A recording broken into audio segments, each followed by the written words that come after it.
नमस्कार साथियों, Nanak classes YouTube channel पे आप सभी साथियों का स्वागत है। जैसे कि मैंने आपको कहा था कि आपको करंट अफेयर्स की क्लास के अंदर डेली जो क्लास मिलती है, वीकली क्लास मिलती है, बहुत सारे विद्यार्थी नहीं ले पाते हैं। कई बार 3 से 4 क्लासें छूट जाती है, हफ्ता 10 दिन छूट जाती है। उसके लिए आपके लिए एक महत्वपूर्ण काम मैंने किया है। पूरे महीने का हुज्जत सार प्लस जितना भी फैक्ट हम पढ़ते हैं डेली, बूस्टर डोज फैक्ट सारा आपके लिए लेके आया हूं। बहुत ही इंपॉर्टेंट क्लास है। अक्टूबर 2024 हुज्जत सार एक ही क्लास में पूरा महीना, चाहे वो पुरस्कार है, चाहे खेल है, चाहे समझौते हुए हैं, कुछ भी प्रावधान किए गए हैं। बूस्टर डोज इंपॉर्टेंट फैक्ट के साथ ये क्लास होगी और ये क्लास आपके लिए इतनी रामबाण साबित होगी। आने वाली पशु परिचर की परीक्षा है, second grade, first grade, REET, सब एग्जाम के लिए ये क्लास बहुत इंपॉर्टेंट। इस क्लास को अपने सहपाठियों में शेयर कर देना, चैनल को सब्सक्राइब कर लेना ताकि आपके पास नोटिफिकेशन आए, और सारे विद्यार्थी तय दिल से इस वीडियो को लाइक कर देना ताकि मैं हर मंथ आपके लिए ये क्लास लेता हूं। तो बूस्टर डोज के लिए तैयार हो जाओ। क्लास थोड़ी लंबी होगी लेकिन पूरे महीने का निचोड़, पूरे महीने का फैक्ट यहां आपको मिल रहा है। तो कराए स्टार्ट इस क्लास की शुरुआत इस सेशन के साथ, हुज्जत सार अक्टूबर 2024 की। तो ये देखिए आज का पहला प्रश्न, अक्टूबर 2024 राजस्थान करंट अफेयर्स पुष्ट फैक्ट के साथ इस क्लास की शुरुआत होने जा रही है। बहुत ही इंपॉर्टेंट सेशन आपके साथ रहने वाला है। आराम से इन चीज़ों को देखें। इसकी पीडीएफ भी आपको उपलब्ध हो रही है, ऐप में भी उपलब्ध हो रही है, और अच्छे तरीके से वैसे भी पीडीएफ पूरी प्रिंट निकालने वाली भी आपको प्राप्त हो रही है। तो आज हम पढ़ेंगे अक्टूबर मंथ 2024 के पूरे फैक्ट, चाहे वो फैक्ट हो, फैक्ट का भी, चाहे बूस्टर डोज हो। आपको पता है सुबह रोज करंट की क्लास आती है, तो फैक्ट फैक्ट का भी बूस्टर डोज आपके सामने उपलब्ध होता है। तो आप वैसे डेली क्लास करंट की आती है, वो क्लास 10 से 15 मिनट की होती है, देखा करो। वो कई बार नहीं देखी जाती है, तो एक साथ मंथली देख लिया करें। स्टार्ट। पहला प्रश्न, इंपॉर्टेंट प्रश्न, 12वां राजस्थान फिल्म फेस्टिवल, 12वां राजस्थान फिल्म फेस्टिवल आयोजन इसका हुआ 28 सितंबर 2024 को। 12वां राजस्थान फिल्म फेस्टिवल, इसका आयोजन हुआ 28 सितंबर 2024 को दीप स्मृति ऑडिटोरियम मानसरोवर जयपुर के अंदर इसका आयोजन हुआ था। राजस्थानी फिल्म कैटेगरी में इसमें सर्वश्रेष्ठ फिल्म भवानी को मिली। राजस्थानी फिल्म कैटेगरी में सर्वश्रेष्ठ फिल्म का अवार्ड किसको मिला? भवानी। क्योंकि शुरुआत के प्रश्न हम पुरस्कार से पढ़ रहे हैं। लाइफ टाइम अचीवमेंट अवार्ड उस्ताद अहमद हुसैन और उस्ताद मोहम्मद हुसैन को मिला संगीत में योगदान के लिए। उस्ताद अहमद हुसैन और उस्ताद मोहम्मद हुसैन दोनों ही संगीत में योगदान के लिए मिला। और क्षेत्रीय फिल्म कैटेगरी में सर्वश्रेष्ठ फिल्म मलयालम फिल्म है आट्टम। कौन सी? मलयालम फिल्म आट्टम को दिया गया। तीनों चीजें याद रखना। राजस्थानी फिल्म कैटेगरी में सर्वश्रेष्ठ film Bhavani, life time achievement award उस्ताद अहमद हुसैन और उस्ताद मोहम्मद हुसैन संगीत में क्षेत्र में योगदान के लिए, और क्षेत्रीय फिल्म कैटेगरी में सर्वश्रेष्ठ फिल्म मलयालम फिल्म आट्टम को दिया। आयोजन कहाँ हुआ? अपने जयपुर के अंदर, राजस्थान फिल्म फेस्टिवल। एक इंपॉर्टेंट फैक्ट और बन जाता है। आईफा अवार्ड्स 2024 के प्रमुख विजेता, सर्वश्रेष्ठ अभिनेता शाहरुख खान, फिल्म जवान। अभी तो मैं जवान हूं, है ना, जवान फिल्म के लिए जवान। सर्वश्रेष्ठ अभिनेत्री Rani Mukerji, Mrs Chatterjee versus Norway film के लिए, मिसेज चटर्जी वर्सेज नार्वे के लिए। सर्वश्रेष्ठ फिल्म एनिमल, सर्वश्रेष्ठ फिल्म एनिमल। और सर्वश्रेष्ठ निर्देशक वधु विनोद चोपड़ा 12वीं फेल फिल्म के लिए।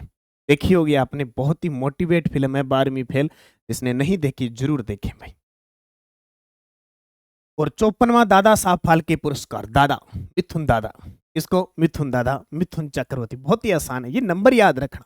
एक बार ये प्रश्न पूछ लेता, अब की बार जो मिथुन चक्रवर्ती को अवार्ड मिला वो कितने नंबर का था? 54। किसको मिला? दादा को, दादा मिथुन चक्रवर्ती। झुंझुनू कृषि विज्ञान केंद्र, शॉर्टकट में नाम है केवीके, क्यों चर्चा में आया? झुंझुनू कृषि विज्ञान केंद्र क्यों चर्चा में आया?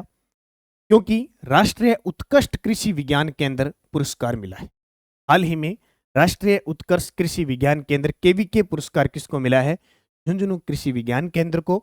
स्थान झुंझुनू राजस्थान। सम्मान केवीके के मुख्य वैज्ञानिक और अध्यक्ष डॉक्टर दयानंद जी ने यह अवार्ड दिया।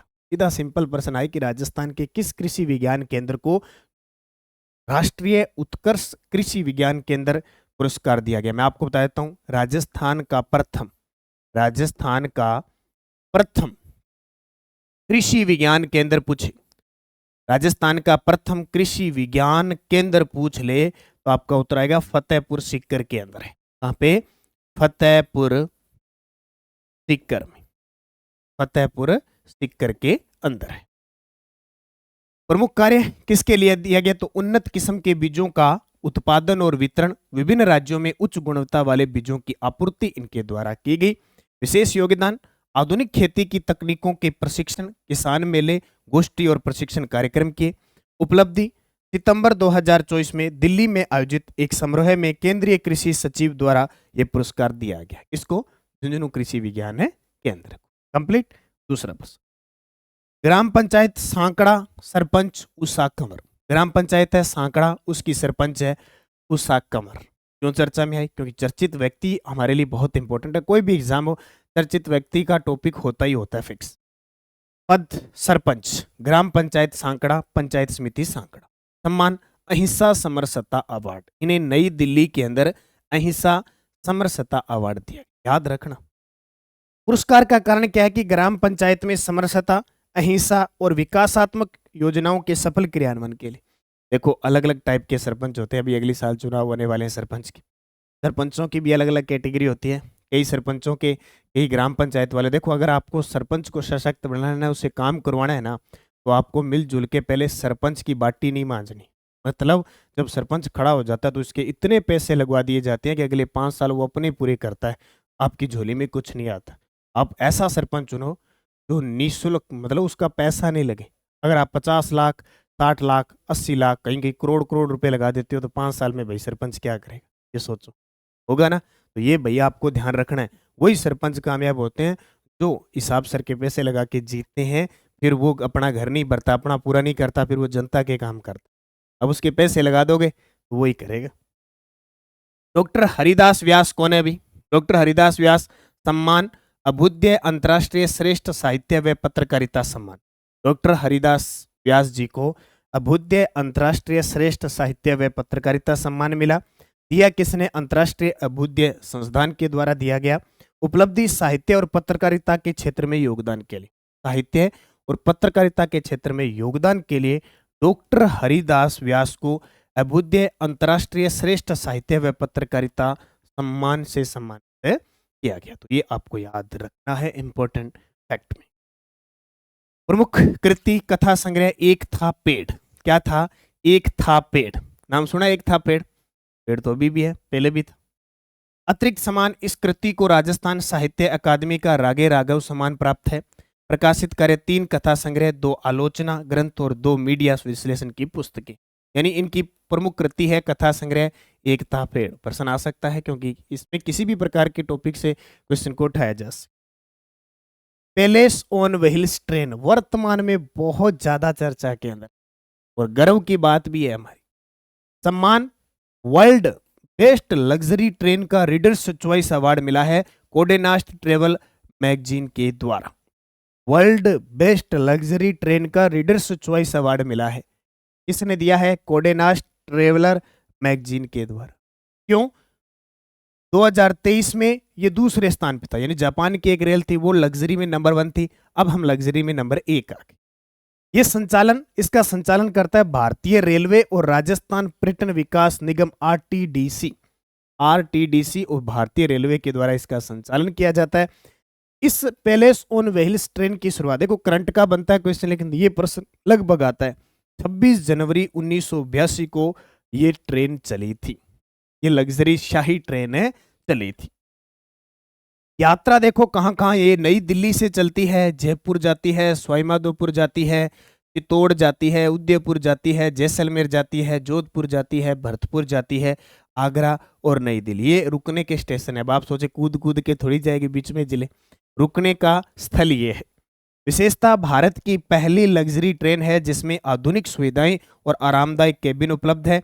उद्देश्य राजस्थान के पर्यटन को बढ़ावा देना। और अभी तो इसके अंदर मतलब वेडिंग डेस्टिनेशन वगैरह ये भी सारा कर दिया। वेडिंग शादी भी हो सकती है, बस सब कुछ मिल जाएगा, पुजारी वगैरह, बस दुल्हन लेके आनी पड़ेगी, दुल्हन आपको लेके आनी पड़ेगी। तो कौन सी ट्रेन? ट्रेन का नाम palace on wheels train. Justice DS Tewatia Smriti national award सम्मान समारोह है। जस्टिस, शुरुआत हम पुरस्कारों की चर्चा कर रहे हैं तो सारी चीज आ रही। जस्टिस DS तेवतिया स्मृति नेशनल अवार्ड सम्मान, आयोजक जैविक भारत मिशन नई दिल्ली। सम्मान प्राप्तकर्ता डॉक्टर कीर्ति भारती। सम्मान प्राप्तकर्ता डॉक्टर कीर्ति भारती।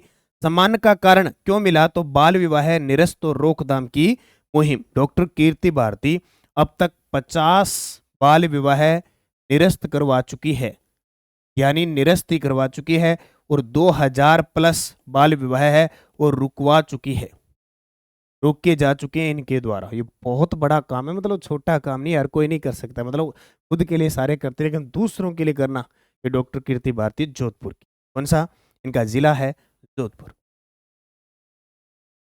पद सारथी ट्रस्ट की मैनेजिंग ट्रस्टी और पुनर्वास मनोवैज्ञानिक है। जस्टिस DS तेवतिया पंजाब और हरियाणा के पूर्व जस्टिस रह चुके हैं, उनके सम्मान में ये आयोजित किया गया, और आयोजक इसका जैविक भारत मिशन था। सम्मान प्राप्तकर्ता डॉक्टर कीर्ति भारती। कौन? डॉक्टर कीर्ति भारती। आई यूथ इंटरनेशनल फिल्म फेस्टिवल 2024। आई यूथ इंटरनेशनल फिल्म फेस्टिवल 2024, इसका आयोजन हुआ जयपुर में। आयोजन तिथि 26 से 27 अक्टूबर 2024। बेस्ट स्टोरी अवार्ड इसमें फिल्म सीट बेल्ट को दिया गया, और इसके निर्देशक सुनील पुरोहित थे। इसके निर्देशक सुनील पुरोहित, किसके? सीट बेल्ट के। सीट बेल्ट कौन बांधता है? सुनील जी। सुनील जी अच्छे तरीके से पुरोहित हैं, अच्छा ज्ञान है, तो सीट बेल्ट बांध के फिर ही चलते। ठीक है, तो इन्हें आई यूथ इंटरनेशनल फिल्म फेस्टिवल के अंदर best story award film seat belt को मिला। राजस्थानी फिल्म है, और इसके निदेशक सुनील पुरोहित है। महिला दुग्ध उत्पादक संघ आशा, आशा जयपुर की है। महिला दुग्ध उत्पादक संघ आशा जयपुर है। क्यों चर्चा में आया? तो डेयरी नवाचार पुरस्कार मिला, डेयरी इनोवेशन अवार्ड मिला पेरिस अंतर्राष्ट्रीय डेयरी फेडरेशन के द्वारा। पेरिस अंतर्राष्ट्रीय डेयरी फेडरेशन के द्वारा डेयरी नवाचार पुरस्कार यानी डेयरी इनोवेशन अवार्ड मिला। किसको? जयपुर की आशा महिला दुग्ध उत्पादक संघ को। आशा महिला दुग्ध उत्पादक संघ को पेरिस में अंतर्राष्ट्रीय डेयरी फेडरेशन के तत्वाधान में आयोजित समारोह के अंदर डेयरी इनोवेशन अवार्ड दिया। याद रखना, ये सारे के सारे जितने भी चीजें लेके आए वो बहुत इंपॉर्टेंट है। पुरस्कार का कारण दूध के संधारणीय प्रसंस्करण यानी सस्टेनेबल प्रोसेसिंग में नवाचार के लिए। क्या अनोखा नवाचार किया? तो अनोखा थर्मोडायनामिक डिजाइन चिल्लर जो 250 लीटर प्रति घंटे की दर से दूध को ठंडा करता है, इसके लिए। और न्यूनतम ऊर्जा में अधिकतम उष्मा उत्तरण, प्राकृतिक संसाधनों की बचत, प्रक्रिया से निकलने वाले गर्म पानी का पुनः उपयोग और जल संरक्षण में सहायक। अगला, स्वच्छता ही सेवा अभियान 2024। स्वच्छता ही सेवा अभियान 2024 पुरस्कार। अब ये स्वच्छता ही सेवा अभियान जो चला, ये पखवाड़ा चला, अभियान कह दो या पखवाड़ा कह दो, ये आपका चला 17 सितंबर से 2 अक्टूबर तक चला। 17 सितंबर से 2 अक्टूबर, ये तारीख पूछी जा सकती है, एग्जामिनर आपसे तारीख पूछ सकता है 2024। इस पूरे पखवाड़े में 15 दिन का ये जो चला, उसके अंदर सर्वश्रेष्ठ जिला यानी स्वच्छता ही सेवा अभियान के अंदर जो सर्वश्रेष्ठ जिला रहा वो हनुमानगढ़ रहा। सर्वश्रेष्ठ नगर निगम रहा वो जयपुर ग्रेटर रहा। सर्वश्रेष्ठ नगर परिषद रहा वो चित्तौड़गढ़। और सर्वश्रेष्ठ नगर परिषद, यहाँ सर्वश्रेष्ठ ये नगर पालिका है, ठीक है, नगर पालिका भी, नगर पालिका वो रहा नोहर। नोहर कहाँ पे? हनुमान। नोहर है हनुमान, थोड़ा सा इसको करेक्शन कर लेना। सर्वश्रेष्ठ नगर पालिका नोहर, ठीक है। फिर देखिए 5वें राष्ट्रीय जल पुरस्कार 2023, क्रमांक है 5वां, मिला 2023 के लिए, 24 में है, 23 का है। 5वें राष्ट्रीय जल पुरस्कार, सर्वश्रेष्ठ राज्य रहा ओडिशा। सर्वश्रेष्ठ राज्य ओडिशा। सर्वश्रेष्ठ पानी बचाने में सर्वश्रेष्ठ ग्राम पंचायतों में पहला पुरस्कार पुल्लमपारा गांव है केरल का, उसने प्राप्त किया। सर्वश्रेष्ठ नगर निकाय के लिए पहला पुरस्कार सूरत गुजरात ने प्राप्त किया। जल प्रबंधन में सर्वश्रेष्ठ स्कूल का पहला पुरस्कार राजस्थान के सिक्कर के गवर्नमेंट अपर प्राइमरी स्कूल जेठवाना का बास को मिला है। ये वेरी वेरी इंपॉर्टेंट है हमारे राजस्थान के लिए। जल प्रबंधन में सर्वश्रेष्ठ स्कूल का पहला पुरस्कार राजस्थान के सीकर जिले का राजकीय अपर प्राइमरी, ठीक है, कुल है जेठावास का वास उसको प्राप्त हुआ पूरे भारत में। हालांकि हमारे राजस्थान का नाम, राज्य का नाम नहीं आता है, लेकिन यहाँ एक उपलब्धि होती है, सर्वश्रेष्ठ राज्य ओडिशा बनने जाता है। कौन से पुरस्कार? 5वें राष्ट्रीय जल आदि सेवा सम्मान और अन्य जनजातीय सम्मान। आदि सेवा सम्मान और अन्य जनजातीय सम्मान।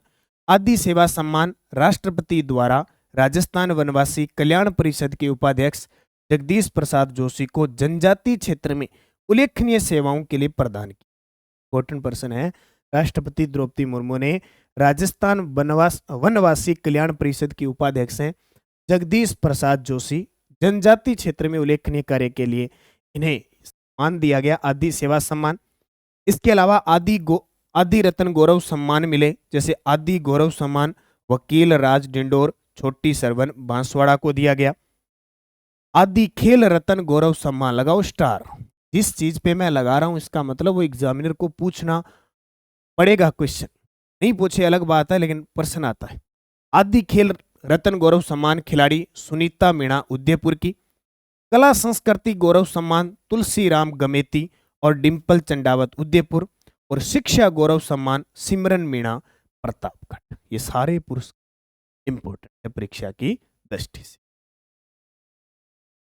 फीफा से मान्यता प्राप्त विद्याधर नगर स्टेडियम जयपुर। फीफा से मान्यता प्राप्त हो गया, अभी देश का दूसरा और राजस्थान का पहला है, जिसका नाम है विद्याधर नगर स्टेडियम। विद्याधर नगर स्टेडियम जयपुर के अंदर है। मान्यता क्या मिली है कि फीफा से संपूर्ण भारत का दूसरा वेरीफाइड ग्राउंड जिसे अंतर्राष्ट्रीय मान्यता प्राप्त है, स्थान विद्याधर नगर स्टेडियम जयपुर। दर्शक क्षमता इसकी लगभग 3000 दर्शक।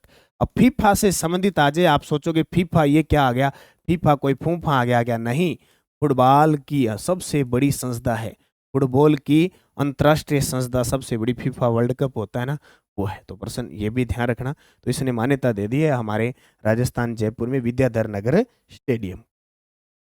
प्रथम आयोजन अक्टूबर माह में इंडियन फुटबॉल लीग आयोजित होगी। ध्यान रखना, अक्टूबर के प्रथम माह में इंडियन फुटबॉल लीग आयोजित हुई। भारत का पहला फीफा मान्यता प्राप्त टर्फ फुटबॉल ग्राउंड त्रिनिधि स्टेडियम हैदराबाद, यानी पहला हैदराबाद में और दूसरा अपने राजस्थान के जयपुर।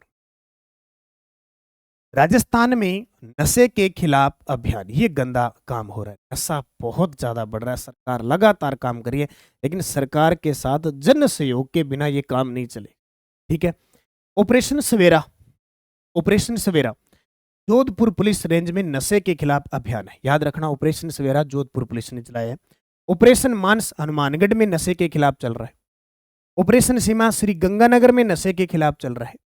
और नशा मुक्त भारत अभियान श्री गंगानगर संदेश नशा नाश है, नशा छोड़ो, जीवन से नाता जोड़ो, ये चल रही है। तो नशा मुक्त भारत अभियान, ऑपरेशन सीमा, ऑपरेशन मानस, ऑपरेशन सवेरा, सारे के सारे नशे के खिलाफ सरकार के द्वारा, वहां के जिला प्रशासन, कलेक्टर, पुलिस प्रशासन के द्वारा लगातार चलाए जा रहे हैं। ठीक है,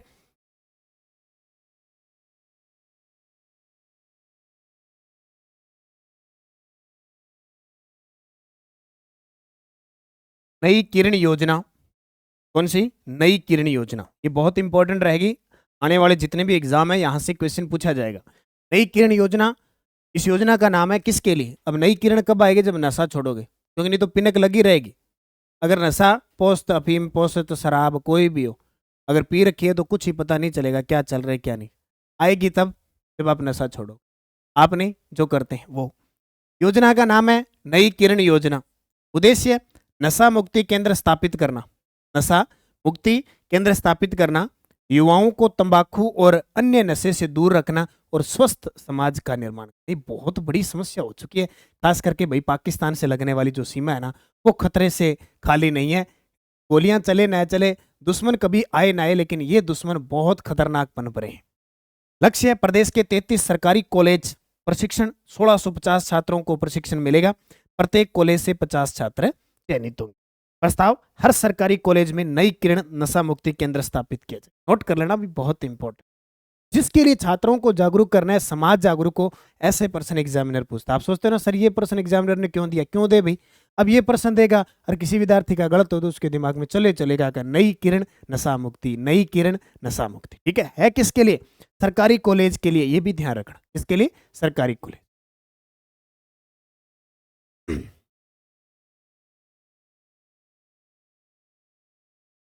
फिर देखिए, मिशन सरहद संवाद कार्यक्रम, कहते हैं ना सरहद के पार, सरहद पर युद्ध लड़ने जाते हैं। सरहद इसका मतलब बॉर्डर इलाके की बात हो रही है।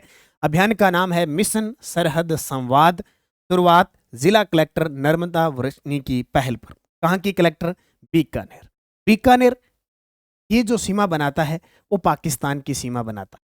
बीकानेर है वो पाकिस्तान की सीमा बनाता है। पहले 168 किलोमीटर बनाता था, अब कुछ परिवर्तन हुआ है क्योंकि अनूपगढ़ भी आ गया और कुछ भाग फलोदी का भी बता रहे हैं, हालांकि एकदम कंप्लीट नहीं है। तो 168 किलोमीटर पहले थी, अब देखो कितनी लगेगी, वो बाद की बात है।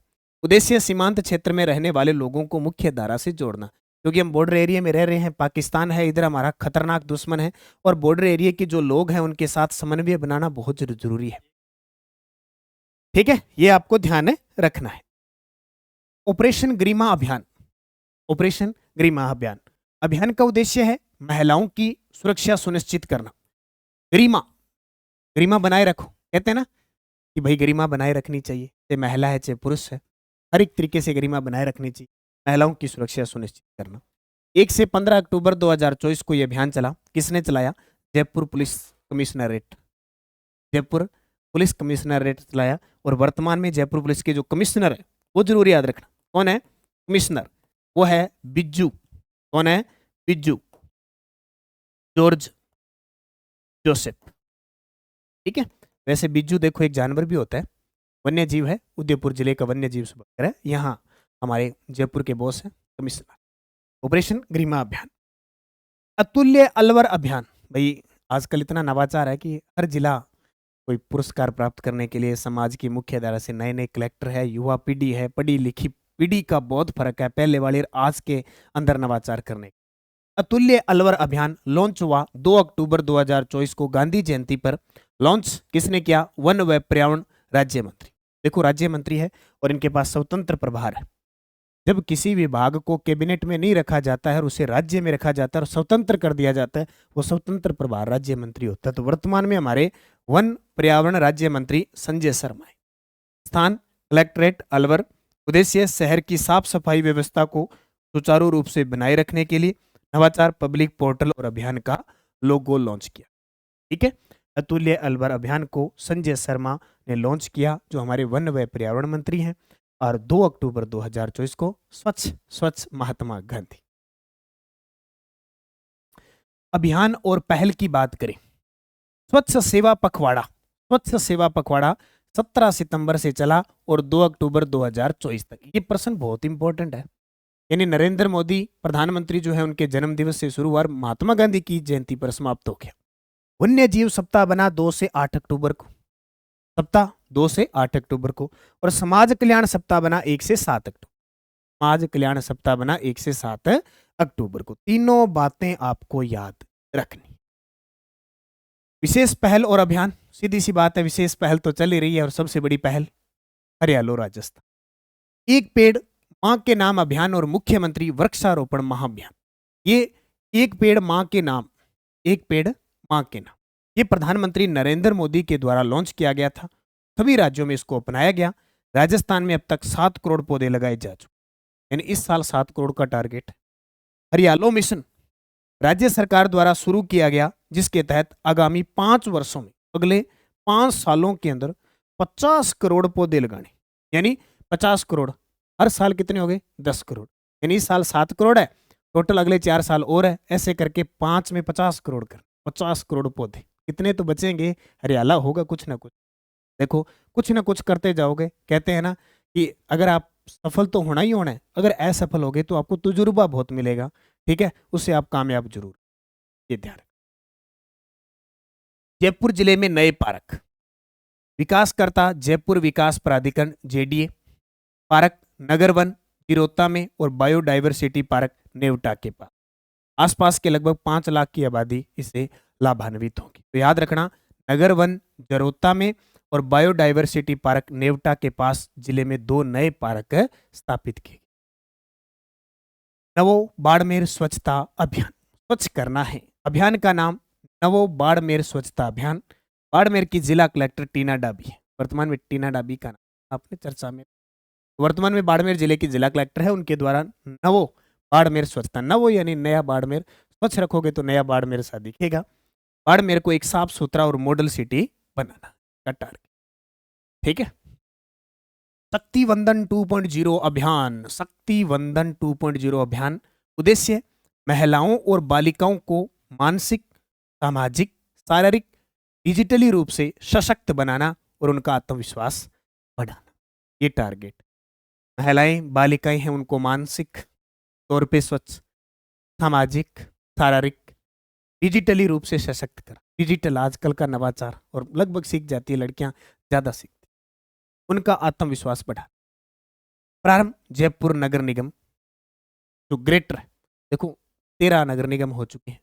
जयपुर को 2 भागों में बांट दिया, एक जयपुर ग्रेटर और जयपुर हेरिटेज। जयपुर नगर निगम ग्रेटर है, उसने ये प्रारंभ किया है, और वर्तमान में नगर निगम की महापौर होती है, या इसको हम मेयर कह सकते हैं, मेयर या महापौर कह सकते हैं, वर्तमान में सौम्या गुर्जर। तो लगातार जयपुर ग्रेटर जो है वो अच्छा काम कर रही है। जयपुर हेरिटेज में तो समस्या चल रही है, उन्हें गुर्जर थी, उन्हें हटा दिया गया है, कुसुम यादव को लगा दिया गया, काफ़ी विवाद, मतलब पिछले काफ़ी समय से चल ही रहा है कुछ ना कुछ। तो जब भी एक पर्सन आ जाए, अगर कंफ्यूज हो जाए तो जयपुर नगर निगम ग्रेटर कर देना, दोनों में कभी कंफ्यूज हो तो ये फिलहाल चल रहा है हर एक मामले। राजस्थान में कुल नगर निगम 13 है, अब ये याद रखना, राजस्थान में कुल नगर निगम 13 है। कौन कौन से देखो, जयपुर ग्रेटर और जयपुर हेरिटेज 2, जोधपुर उत्तर और जोधपुर दक्षिण, कोटा उत्तर और कोटा दक्षिण, अजमेर, बीकानेर, उदयपुर, भरतपुर।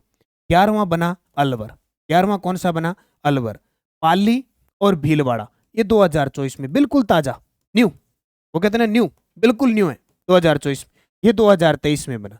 तो राजस्थान के अंदर 13 नगर निगम, कितने, 13। बूस्टर डोज देख लो, जयपुर नगर निगम ग्रेटर से संबंधित महत्वपूर्ण तथ्य। अब आ गया, अब यहां से कोई प्रश्न आएगा तो मेरे हिसाब से आपका गलत नहीं होगा। स्वच्छता ही सेवा पखवाड़ा अभियान में सर्वश्रेष्ठ नगर निगम जयपुर ग्रेटर, ये हम पढ़ चुके हैं।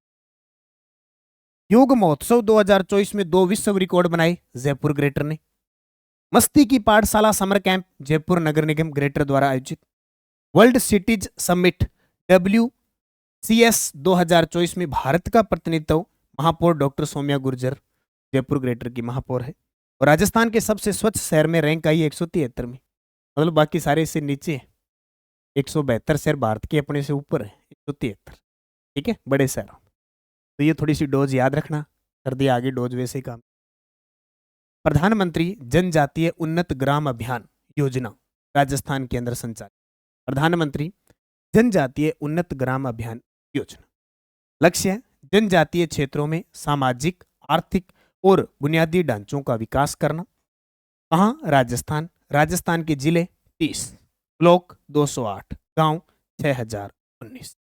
ठीक है, कवरेज कितने होंगे, 30 जिले, ब्लॉक 208 और गांव 6019। उद्देश्य आदिवासी समुदायों के जीवन स्तर में सुधार, जनजातीय क्षेत्रों में सामाजिक, आर्थिक और बुनियादी ढांचों को बढ़ावा देना। ये देखो, इसका नाम है प्रधानमंत्री जनजातीय उन्नत ग्राम अभियान। एक जनमन योजना और है, जनमन योजना, PM जनमन योजना, इसको भी याद रखना, पेपर में आ सकती है। इसमें राजस्थान का 12 जिला शामिल है, 12 जिला शामिल है। कौन सा जिला शामिल है, 12 जिला शामिल। ठीक है। कंज्यूमर केयर अभियान, ये जितने भी अभियान है ना, ये बहुत इंपॉर्टेंट रहे, तथ्य से भी प्रश्न कैसे भी। कंज्यूमर केयर अभियान, आप यूट्यूब पे जाइए, अक्टूबर की मेरी क्लास लगाई है, आप सुबह 8 बजे रोज करंट की क्लास देखा करो, डेली 10 से 15 मिनट की क्लास आती है सारे विद्यार्थी। बाकी अपनी अगर मैं देखो पुस्तक बता देता हूँ, कोई first grade, second grade, RS किसी की तैयारी, आर्थिक समीक्षा की बुक अपने बाजार के अंदर उपलब्ध है। पशु परिचर वाले विद्यार्थी हैं उनके लिए पुस्तक है, और 6 से 12 की RBSC की बुक, बस पढ़ने वाला होना चाहिए, मैटर बहुत है। कंज्यूमर केयर अभियान 21 अक्टूबर से चला और 30 अक्टूबर 2024 तक चला। आयोजक था खाद्य नागरिक आपूर्ति और राष्ट्र उपभोक्ता मामले मंत्री सुमित गोदारा। इसके मंत्री कौन है, खाद्य नागरिक आपूर्ति और उपभोक्ता मामले के मंत्री कौन है, सुमित गोदारा। ठीक है। उद्देश्य क्या है इसका उद्देश्य, तो व्यापारियों को उपभोक्ता के हित में सही मापतोल सुनिश्चित करने के लिए प्रेरित करना, उपभोक्ताओं के अधिकारों का संरक्षण और जागरूकता बढ़ाना। ये है कंज्यूमर केयर का नाम, ये पता लग गया कि उपभोक्ताओं का ध्यान रखना है, उपभोक्ता न ठगा जाए, है ना। एक है फिट इंडिया फ्रीडम रन 5.0 अभियान 2024, यानी आपको जो ये मैटर करवा रहा हूँ पूरे पूरे महीने का जो मैंने डेली अपडेट करवाया वो सारा। फिट इंडिया फ्रीडम रन 5.0 अभियान 2024 25 अक्टूबर 2024 को आयोजन किया गया। आयोजक केंद्र सरकार थी। थीम थी स्वच्छता और स्वास्थ्य। स्वच्छ रहेंगे तो स्वच्छता, यानी स्वच्छता रखेंगे तो स्वास्थ्य अपने आप अच्छा रहेगा। और freedom run for 5 fit India, India fit तभी रहेगी जब ये चीजें अपने रहे। सुरक्षा सखी संवाद पखवाड़ा, अभियान का नाम है सुरक्षा सखी संवाद पखवाड़ा। अवधि 5 अक्टूबर से 20 अक्टूबर। उद्देश्य महिलाओं और छात्राओं को महिला सुरक्षा के प्रति जागरूक करना। लक्ष्य स्थान है 1000 थाने। अब आप कहते हो ना कि हमारा थाना ये लगता है, हमारी पुलिस चौकी ये लगती है, यानी 1000 थानों के आसपास के जितने भी महिलाएं और छात्राओं को महिला सुरक्षा के प्रति जागरूक किया गया। कब? 5 अक्टूबर से लेकर 20। इसके लिए क्या चलाया गया? सुरक्षा सखी संवाद पखवाड़ा। ठीक है। जागरूकता अभियान में शामिल लोग 3.51 लाख महिला और छात्राएं शामिल हुई। इस अभियान के अंदर टोटल 3,51,000 महिला और बालिकाओं को शामिल किया गया। बालिकाएं 2,36,000 से अधिक थी और महिलाएं 1,15,000 से अधिक थी। अभियान के माध्यम से गांव, गुआड़, नुक्कड़, मोहल्लों और प्रमुख स्थानों पर सुरक्षा सखिया संवाद लगाए। नेतृत्व एडीजी मालिनी अग्रवाल द्वारा गृह विभाग की समीक्षा बैठक के निर्देश पर अभियान संचालित हो। उसके बाद आबानेरी महोत्सव ताजा ताजा सीईटी में आए। सिर्फ महीना पूछा, बोले आबानेरी महोत्सव जो दौसा में लगता है वो किस महीने में लगता है? तो हम बता सकते हैं सितंबर या अक्टूबर में आता है, फिक्स तारीख नहीं होती। तिथि अब की बार जो 2024 में बनाया गया वो 4 और 5 अक्टूबर को मनाया गया। स्थान दौसा, आबानेरी बांदीकुई दौसा के अंदर है। हरसद माता का मंदिर है जो भगवान विष्णु को समर्पित है। चांद बावड़ी है जो भूल भुलैया जैसी एशिया की सबसे बड़ी भूल भुलैया बावड़ी है। आयोजनकर्ता पर्यटन विभाग तो होता ही होता है, प्लस भारतीय पुरातात्विक सर्वेक्षण और जिला प्रशासन दौसा के तत्वाधान में आयोजित हो। ठीक है। आबानेरी दौसा आप कभी भी ध्यान रखना, अगर अक्टूबर अकेला आए तो अक्टूबर हो जाएगा, वरना सितंबर और अक्टूबर एक साथ 2 महीने आते हैं तो आप इन दोनों के उत्तर कर सकते हैं। ठीक है। चलो, मारवाड़ महोत्सव, अब नाम से तो पता चल रहा है कि मारवाड़ भी जोधपुर में होता है, तो तारीख जरूर याद रखना 16 से 17 अक्टूबर 2024। स्थान जोधपुर में, वही पर्यटन विभाग और जोधपुर जिला प्रशासन। बूंदी महोत्सव 28 से 20 नवंबर 2024 को आयोजित हुआ। ये तारीख पूछ सकते हैं, 2024 में बूंदी महोत्सव कब आयोजित हुआ? और नवल सागर झील बूंदी। आयोजनकर्ता पर्यटन विभाग और बूंदी जिला प्रशासन। ठीक है। बूस्टर डोज देख लो, डोज बड़ी काम की है। अन्य प्रमुख महोत्सव में देखो, राज्य वन महोत्सव का आयोजन हुआ 7 अगस्त 2024 को दुद्दू में। ग्रीष्म महोत्सव 14 से 15 जून 2024 को माउंट आबू सिरोही में आयोजित हुआ। और मेवाड़ महोत्सव 11 से 13 अप्रैल 2024 को उदयपुर में। शेखावटी महोत्सव 9 से 11 मार्च 2024 को लक्ष्मणगढ़ सीकर में। माही महोत्सव 15 से 17 फरवरी 2024 बांसवाड़ा में। ऊंट महोत्सव 12 से 14 जनवरी 2024 को बीकानेर में। और मरु महोत्सव 22 से 24 फरवरी 2024 जैसलमेर के अंदर। ये सारे मैंने महोत्सव बता दिए। और कल परसों सुबह करंट की क्लास लगाई थी, उसमें मैंने आगे वाले भी बता दिए, सारे नवंबर वाले, सारे दिसंबर वाले। ठीक है। जैसे यहाँ आपको ग्रीष्म का नाम आते ही जून में गर्मी खूब पड़ती है, सर्द महोत्सव दिसंबर में आता है। सर्द महोत्सव दिसंबर में। रणकपुर पाली, जो रणकपुर जवाई महोत्सव होता है पाली में, वो भी दिसंबर में आएगा। तो कुछ एक आने वाले हैं, बाकी ये लगभग हो चुके। 27वां लोकरंग महोत्सव, महोत्सव का नाम 27वां लोकरंग महोत्सव 18 से 28 अक्टूबर 2024 को आयोजित हुआ। स्थान जवाहर कला केंद्र जयपुर। जवाहर कला केंद्र जयपुर। डॉक्टर शीला असोपा और उनकी नवाचारी परियोजना, नाम तो सुना है, डॉक्टर शीला असोपा क्यों चर्चा में आई? जोधपुर की है, अध्यापिका है, और इनके नवाचार को एनसीईआरटी ने 70/2024-25 में, का मतलब ऐसा वैसा तो नवाचार नहीं हो सकता कि एनसीईआरटी शामिल करे किसी का। तो देखो, डॉक्टर शीला असोपा सबसे पहले जोधपुर, जिला जोधपुर।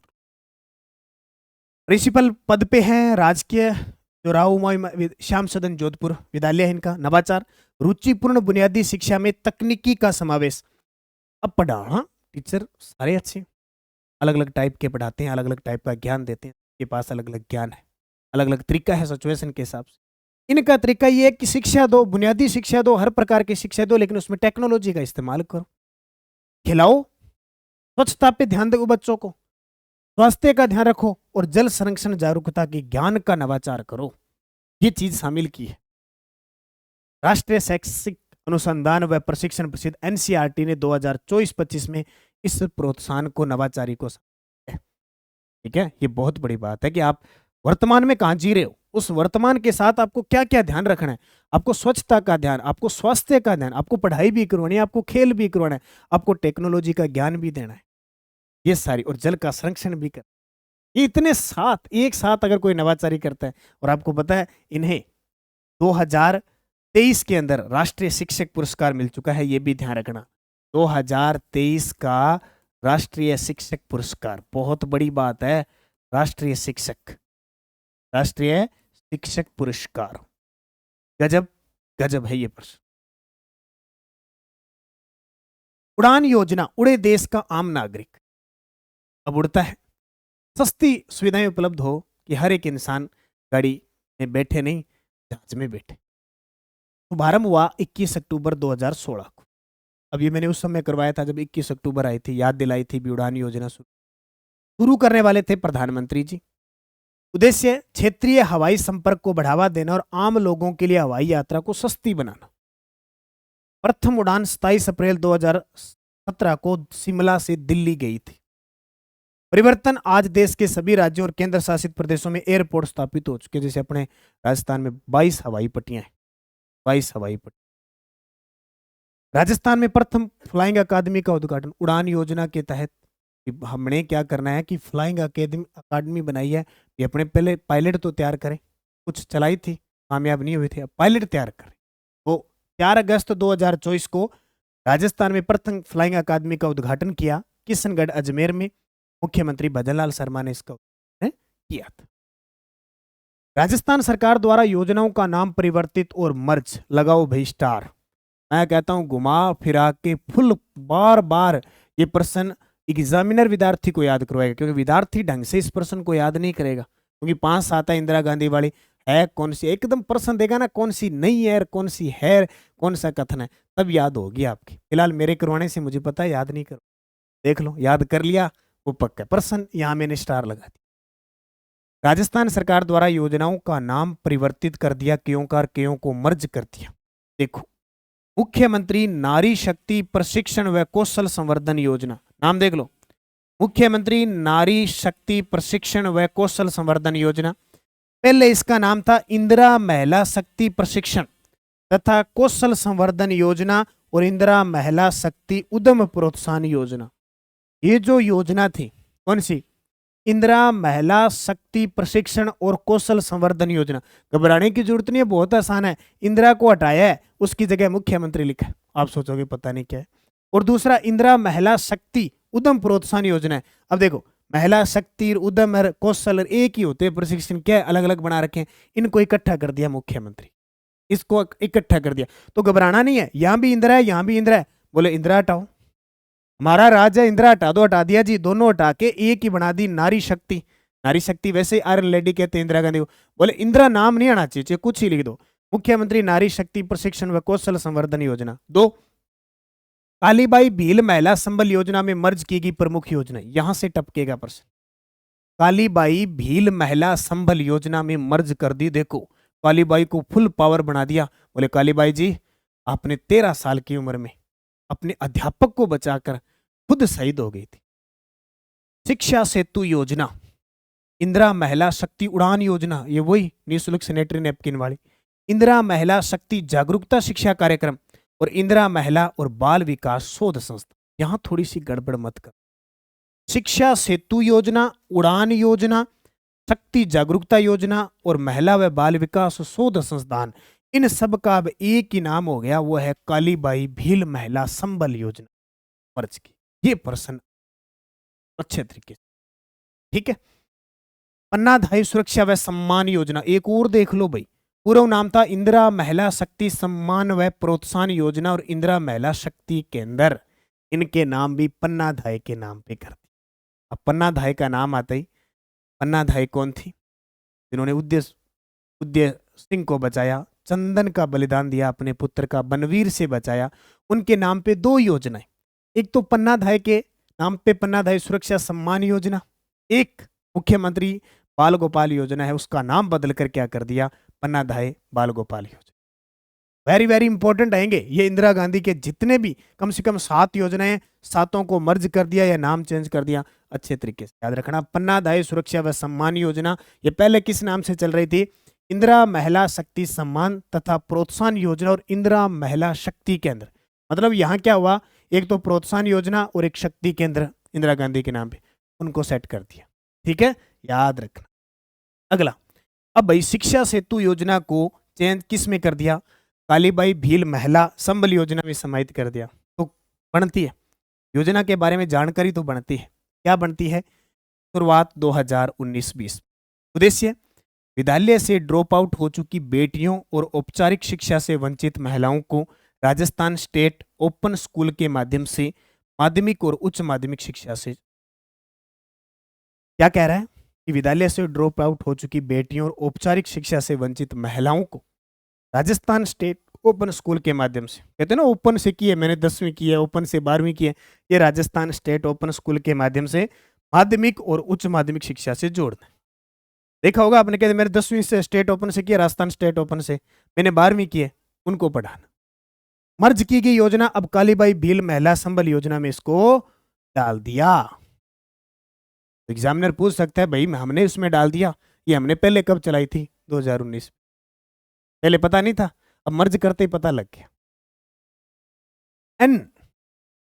NDDB हीरक जयंती कार्यक्रम और गोवर्धन योजना, वेरी इंपॉर्टेंट। केंद्र का जब राजस्थान के अंदर हिस्सा आ जाता है या कोई प्रोग्राम हो जाता है तो निश्चित है कि विपर्सन आ कार्यक्रम, क्योंकि वो कहते हैं ना हम तो मान के चलते हैं विपर्सन आएगा, न दे वो एग्जामिनर की, अपना काम कर्म करना, फल मिले न मिले वो तो क्या पता। कार्यक्रम स्थान NDDB TK पटेल सभागार आनंद गुजरात के अंदर इसका कार्यक्रम का आयोजन किया गया। ठीक है, ये नेशनल डेयरी डेवलपमेंट जो है ना उसके बोर्ड के द्वारा किया गया। NDDB का हीरक जयंती वर्ष और त्रिभुवन दास पटेल की जयंती थी। मुख्य अतिथि केंद्रीय गृह और सहकारिता मंत्री अमित शाह थे गुजरात के। इसमें क्या इंपॉर्टेंट है हमारे राजस्थान के लिए, ऐसी क्या चीज है कि हम इसको पढ़ रहे हैं। भीलवाड़ा की दुग्ध उत्पादक लाभार्थी श्रीमती माया देवी कुमावत को गोवर्धन योजना के तहत पहला कार्बन क्रेडिट का चेक अमित शाह ने दिया। अब आप कहोगे गोवर्धन योजना, क्या धन है गोबर, भाई गोबर से आजकल जितना पैसा कमाया जा रहा है बहुत ही आसान, साथ में तो पर्यावरण संतुलन, जैविक उत्पाद और गोबर से लोग पैसे कमा रहे। और देखो भी भीलवाड़ा की माया देवी कुमावत, ठीक है कुमार है, कुमावत को गोवर्धन योजना के तहत पहला कार्बन क्रेडिट कार्ड का चेक दियो, देख लो चेक मिला है यहाँ। अमित शाह हमारे देश के प्रथम सहकारिता मंत्री, वो भी याद रहे। प्रशंसा की उन्होंने अमित शाह जी ने डेयरी विकास कार्यक्रम, बोले राजस्थान में डेयरी विकास कार्यों की सराहना की और भीलवाड़ा में जो गोवर्धन योजना लागू है उसके कार्यों की बहुत अच्छी प्रशंसा की उन्होंने। दूध उत्पादन में और क्या कहा, बोले हम पूरे विश्व में, हमारा देश दूध उत्पादन में पहले स्थान पे है, तकड़े मोटे ताजा करते हैं हम दूध सबसे ज्यादा अपने राजस्थान में, और 2.31 करोड़ टन दूध जिसे भारत ने अमेरिका को भी पीछे छोड़ दिया, और राजस्थान पूरे भारत में उत्तर प्रदेश के बाद दूसरे स्थान, ये भी ध्यान रखें। बूस्टर डोज देख लो भी, गोवर्धन योजना आ गई तो जरूर हमें पढ़ना चाहिए गोवर्धन, इसको गोवर्धन योजना को जरूर पढ़नी चाहिए, इंपॉर्टेंट। योजना का उद्देश्य है गांवों को स्वच्छ रखना, ग्रामीण परिवारों की आय बढ़ाना और मवेशियों के कचरे से ऊर्जा और जैविक खाद प्राप्त करना। ये अगर जिस क्षेत्र के अंदर गोबर से पैसा मिलने लग जाए, क्या सड़कों में गोबर पड़ा रहने देंगे, ना ना उठा के ले जाते। पहले वाली महिलाएं होती थी, अब तो सिलेंडर वगैरह लगे, पहले वाली महिलाएं क्या करती थी कि गोबर की उपले वगैरह बनाते हुए, छाना हुआ जी का छाना टेपड़ी बना हुआ है, उसको बनाने के लिए कई महिलाओं के घरों में एक आधा ही कोई पशु होता था, और रास्ते में सुबह 4-5 बजे अंधेरा होता था, गलियों के अंदर से जो गोबर पड़ा होता था उसको ही साफ करके घर में जाके सुखा लेते थे। अब वो कंडीशन आ गई, यानी गोबर से आपका पैसा बन रहा है तो स्वच्छता आएगी, मवेशियों के कचरे से ऊर्जा और जैविक खाद प्राप्त होगी, है ना। पूरा नाम इस गोवर्धन योजना का galvanising organic bio agri resource धन, गोवर्धन। शुरुआत अप्रैल 2018 स्वच्छ भारत मिशन ग्रामीण के तहत इसकी शुरुआत हुई थी। ये सुजस रिपोर्ट थी, पूरी चर्चा मैंने आपको यहाँ बताई क्योंकि लगभग मैं सुजस अपडेट के साथ आपको बता रहा हूँ। हिंदू शरणार्थी विद्यार्थी कल्याण छात्रवृत्ति योजना, पहली बार ऐसी योजना लगी। हिंदू शरणार्थी विद्यार्थी कल्याण छात्रवृत्ति योजना, योजना का नाम हिंदू शरणार्थी विद्यार्थी कल्याण छात्रवृत्ति योजना। शुरुआत राजस्थान सरकार द्वारा संकल्प पत्र 2023 के, यानी चुनाव हुए थे 2023 में, भाजपा सरकार के संकल्प पत्र में था, बोले हमारी सरकार आए तो हम हिंदू शरणार्थियों के जो विद्यार्थी है उनके कल्याण के लिए छात्रवृत्ति योजना शुरू करेंगे। अनुमोदन शिक्षा मंत्री मदन दिलावर ने कर दिया, बोले भाई हमने संकल्प लिया था, चालू करो। लाभार्थी कक्षा 6 से 12वीं तक के विद्यार्थी जो राजकीय या राज्य सरकार से मान्यता प्राप्त विद्यालयों में पढ़ाई कर रहे हैं, इसका मतलब जो निजी जिनको मान्यता मिली हुई है सरकारी, उन सबको 6 से 12 तक के विद्यार्थी, वेरी वेरी इंपॉर्टेंट रहेगी क्योंकि योजना तो वैसे ही इंपॉर्टेंट होती है। और हिंदू शरणार्थी विद्यार्थी कल्याण छात्रवृत्ति, और ऐसा राजस्थान ने किया है, संकल्प पत्र को किया, तो ये प्रश्न आ तथ्य से आ। छात्रवृत्ति विवरण कैसे होगा? पूर्व मैट्रिक छात्रवृत्ति कक्षा 6 से 10 है उनको 4,000 रुपये वार्षिक। पोस्ट मैट्रिक छात्रवृत्ति यानी 11 से 12 को 5,000 रुपये वार्षिक मिले। 6 से 10 वालों को 4,000 रुपये और 11वीं 12वीं को 5,000। उद्देश्य हिंदू शरणार्थी परिवारों के बच्चों को शिक्षा में सहायता प्रदान करना और उनके सामाजिक आर्थिक विकास को बढ़ाना। जो शरणार्थी है, शरण में आए हुए, हमारे देश के शरण में आए हुए हिंदू, उनके लिए ध्यान रखना, सारे हिंदुओं के लिए नहीं। प्रधानमंत्री आयुर्वेद दिवस और PM Ayushman Bharat health infrastructure mission, very very important. आपको सारे इंपॉर्टेंट हो, क्या करूं भाई। प्रधानमंत्री आयुर्वेद दिवस के उपलक्ष्य में PM Ayushman Bharat health infrastructure mission, क्या है दोनों बातें। प्रधानमंत्री आयुर्वेद दिवस 9वां आयुर्वेद दिवस बनाया गया। घोषणा क्या हुई इस अवसर पर? नई दिल्ली के अखिल भारतीय आयुर्वेद संस्थान से 12,850 करोड़ रुपए की स्वास्थ्य संबंधी योजनाएं शुरू की गई। पीएम प्रधानमंत्री Ayushman Bharat health infrastructure mission Rajasthan के संदर्भ में क्या है? क्रिटिकल केयर ब्लॉक्स का वर्चुअल शिलान्यास किया 8 स्थानों पर, यह ध्यान रखना भी 8 स्थानों पर। भरतपुर, धौलपुर, चूरू, चित्तौड़गढ़। भरतपुर धौलपुर दो साथ में, चाहे चूरू और चाहे चित्तौड़गढ़ सा गले लियो। बूंदी, सिरोही, करौली और हनुमानगढ़, इन 8 जिलों के जिला अस्पतालों और मेडिकल कॉलेजों में इनको स्थापित किया, यानी इन जिलों के जो जिला अस्पताल हैं और मेडिकल कॉलेज हैं वहां स्थापित क्रिटिकल केयर ब्लॉक्स की स्थापना की जाएगी। अब क्रिटिकल केयर ब्लॉक्स की स्थापना का उद्देश्य क्या होगा? क्या सुविधा मिलेगी? आईसीयू बेड मिलेंगे, ऑक्सीजन, वेंटिलेशंस, ऑपरेशन थिएटर और अन्य इमरजेंसी सुविधाएं मिलेगी। लक्ष्य प्रदेश में आपातकालीन चिकित्सा सेवाओं को सुदृढ़ करना और स्वास्थ्य सेवाओं की गुणवत्ता में सुधार करना। और ये ट्रेलर आपकी जिंदगी में आप कोरोना को देख चुके, जब आपदा आती है तो कितनी खतरनाक आती है, तब संसाधन नहीं जुटा पाते, इसलिए पहले से भी, अगर पहले से आए तो तैयार हो जाए, ठीक है। उसके लिए बूस्टर डोज और देख लो, डोज तो बहुत जरूरी है। अन्य महत्वपूर्ण स्वास्थ्य पहल राजस्थान, मुख्यमंत्री आयुष्मान आरोग्य योजना चल रही है। 73 डे केयर पैकेज, जिसमें कैंसर जैसी गंभीर बीमारियों का इलाज शामिल है। प्रश्न आपसे एग्जामिनर पूछ लेगा, बोले कितने 73 डे केयर और कैंसर जैसी गंभीर बीमारियां इसमें। आयुष्मान आरोग्य केंद्र 11,500 से अधिक स्वास्थ्य कल्याण केंद्रों को आयुष्मान आरोग्य केंद्रों में परिवर्तित किया गया है। ये बात हुई। रामाश्रय वार्ड, एक बार प्रश्न आ चुका है, आगे भी आ चुका है। 49 जिला चिकित्सालयों में बुजुर्गों के लिए विशेष वार्ड बनाए जाएंगे, यानी स्पेशल चिकित्सालय, जो जिला चिकित्सालय है वहां पे स्पेशल एक वार्ड होगा, वो बुजुर्गों के लिए होगा।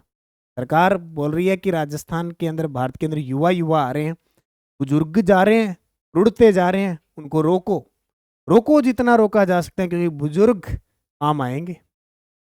रामाश्रय वार्ड बना दिए, बोले स्पेशल सेवा होगी उनकी, कोई नहीं जाएगा उसमें। एक और कर दिया, बोले यहाँ तो सेवा कर देंगे जब वो हॉस्पिटल में आ जाएंगे, और नहीं आए, उनके पास कुछ विचारों को पास हो गए नहीं तो कैसे आएंगे। तो सरकार ने कहा आयुष्मान भारत वंदन योजना, वंद्य योजना चला दी एक, ठीक है। वंद्य योजना 70 वर्ष और उससे अधिक आयु के बुजुर्गों को 5 लाख रुपए तक का निःशुल्क इलाज। बोले अब आपका अलग ही कार्ड बना देंगे बुजुर्गों, आपके आशीर्वाद से आपका अलग ही आयुष्मान, आप बस आशीर्वाद देते जाना, अलग ही बना देंगे। और उसके तहत अपने काम करेंगे। ठीक है, आपको 5 लाख का बीमा हम देते हैं, घर वालों से अलग बना देंगे, उसमें कोई शामिल, ये ध्यान रखें। नमस्ते नमस्ते करनी है भी नमस्ते। ये देखो अभी ताजा सीईटी केंद्र है, सारे मेरे करवाए हुए प्रश्न आपको। नमस्ते।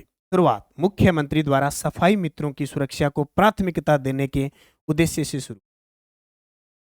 लक्ष्य सफाई मित्रों, सफाई कर्मियों की सुरक्षा और स्वास्थ्य सुनिश्चित करना। लक्ष्य है सफाई। अब प्रश्न आया था कि नमस्ते योजना किससे? सफाई मित्रों। मैंने बता दिया, चाहे आप होटल में जाओ, चाहे आप हॉस्पिटल में जाओ, चाहे आप कहीं भी जाओ, आपको सबसे पहले अगर जल्दी, क्योंकि ज्यादातर सारे कहते हैं जल्दी जाए, सबसे पहले दर्शन होते हैं सफाई मित्र, बस उनको नमस्ते। साफ सुथरा रखने में इनका योगदान है। सरकार ने कहा कि जो साफ सुथरा रखते हैं वो खुद स्वस्थ नहीं है, उनको किया जाएगा स्वस्थ, सुरक्षा की जाएगी। प्रदान की जाने वाली सुविधाएं, उन्हें नियमित स्वास्थ्य जांच और चिकित्सा सुविधा मिलेगी। चिकित्सा हॉस्पिटल के अंदर है फिर भी उन्हें सुविधा नहीं मिल रही। बीमा कवरेज, बीमा मिलेगा। पीपीई व्यक्तिगत सुरक्षा उपकरण किट उन्हें स्पेशल दी जाएगी।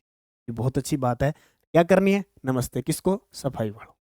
वो कहते हैं ना, कई बार डायलॉग कहता है कि माँ कचरे वाला आ गया, बोले कचरे वाला नहीं, कचरे वाले हम हैं, वो साफ करने वाला है, कचरा उठाने वाला।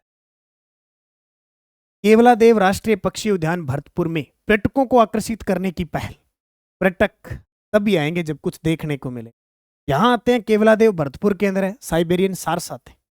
हालांकि केवलादेव बहुत प्रसिद्ध है, पक्षियों का स्वर्ग कहते हैं, यूनेस्को की विश्व धरोहर सूची में शामिल, राष्ट्रीय उद्यान है, अभ्यारण्य है, रामसर साइट में शामिल।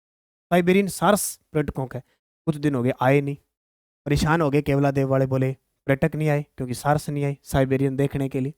तो इन्होंने क्या किया, पर्यटकों की संख्या बढ़ाने के लिए गन्ना प्रशासन द्वारा उत्तर प्रदेश पर्यटन विभाग से साथ करार किया। बोले कैसे करके पर्यटन हमारे पास लेके आओ, आगरा का ताजमहल देखने आते हैं, इधर हमारे वाले भी दिखा दो। आगरा, मथुरा, फतेहपुर सीकरी और जयपुर आने वाले पर्यटकों को केवलादेव उद्यान में पक्षियों का दीदार कराने के लिए आकर्षित करना। बोले आगरा देखने, ताजमहल आए, मथुरा सारी चीजें देखने आए, होता है, फतेहपुर सीकरी है ये, और जयपुर, इन सबको कहा भाई इधर भेज दिया करो, हमारा ही कुछ सिस्टम बन जाए। तो ये करार किया किसके साथ? पर्यटन विभाग उत्तर प्रदेश के। ठीक है। राजस्थान में सोलर, विंड और हाइब्रिड ऊर्जा परियोजना, वेरी वेरी इंपॉर्टेंट नई परियोजना है। क्षमता होगी 60 गीगावाट। घबराया करो मत, दो चीजें याद रखा करो। अगर 60 गीगावाट आए तो उसको 1000 से गुणा कर दे करो, 60,000 मेगावाट हो जाएगा। ठीक है, गीगावाट 60,000 में आप इसी हो जाए। राजस्थान के पश्चिमी जिलों में, क्योंकि नवीकरणीय है, रक्षा ऊर्जा जाओ तो जयपुर, आपके जैसलमेर, बीकानेर, जोधपुर, बाड़मेर, बालोतरा, यहाँ है सबसे ज्यादा। समझौता मुख्यमंत्री और यूएई के निवेश मंत्री की मौजूदगी में हुआ। बोले हम 60 गीगावाट करेंगे, जगह देख लेंगे, आप बता देना जहाँ जहाँ खाली पड़ी है, फिर सरकार ढूंढेगी मरुस्थल में कहाँ कहाँ खाली पड़ी। आने वाले दिनों में जैसलमेर, बीकानेर और ये बाड़मेर है ना, जोधपुर, छत्ता ही छत्ता लाग दी, सब जगह सौर ऊर्जा, पवन ऊर्जा, पंखा ही पंखा। लक्ष्य, केंद्र सरकार का लक्ष्य है अभी 500 गीगावाट सौर ऊर्जा उत्पादन करना है, उसके तहत इनके साथ किया। राजस्थान का योगदान, इस लक्ष्य को पूरा करने के लिए राज्य में 250 गीगावाट के सोलर प्लांट लगाए जाएंगे। राजस्थान वालों ने कह दिया सबसे ज्यादा संभावना यहाँ है, टिब्बा टिब्बा है और मरुस्थल चमका है एकदम, 500 में से आधा हम दे देंगे, लगाओ तो सही। राजस्थान की स्थिति, तो अक्षय ऊर्जा उत्पादन में रैंक राजस्थान भारत में अक्षय ऊर्जा उत्पादन में पहले स्थान पे है। अब आप सोचोगे अक्षय ऊर्जा क्या होती है? अक्षय ऊर्जा निगम की स्थापना 9 अगस्त 2002 की। इसका काम है गैर परंपरागत और वर्तमान में नवीकरणीय ऊर्जा संसाधन है उनको बढ़ोतरी में देना, जैसे सौर ऊर्जा, पवन ऊर्जा, बायोगैस, बायोमास। यस, राजस्थान का पहला पैंथर रेस्क्यू सेंटर, राजस्थान का पहला पैंथर रेस्क्यू सेंटर। पैंथर क्या होता है? तेंदुआ, पाली जिले का वन्य जीव संकर तेंदुआ, सज्जनगढ़ अभ्यारण्य उदयपुर के अंदर लगाया। 4.72 करोड़ रुपए और लगभग 3 हेक्टेयर में है। बायोलॉजिकल पार्क है ना जो सज्जनगढ़, पहला राजस्थान का पहला बायोलॉजिकल पार्क घोषित नारगढ़ हुआ था वहां। उद्देश्य, घायल और बीमार पैंथरों के लिए शेल्टर और चिकित्सा सुविधा। अब ये भी घायल हो जाते हैं, आप सोचते हो जानवर भी तो घायल होते हैं ना, तो उनके लिए रेस्क्यू सेंटर कहाँ पे।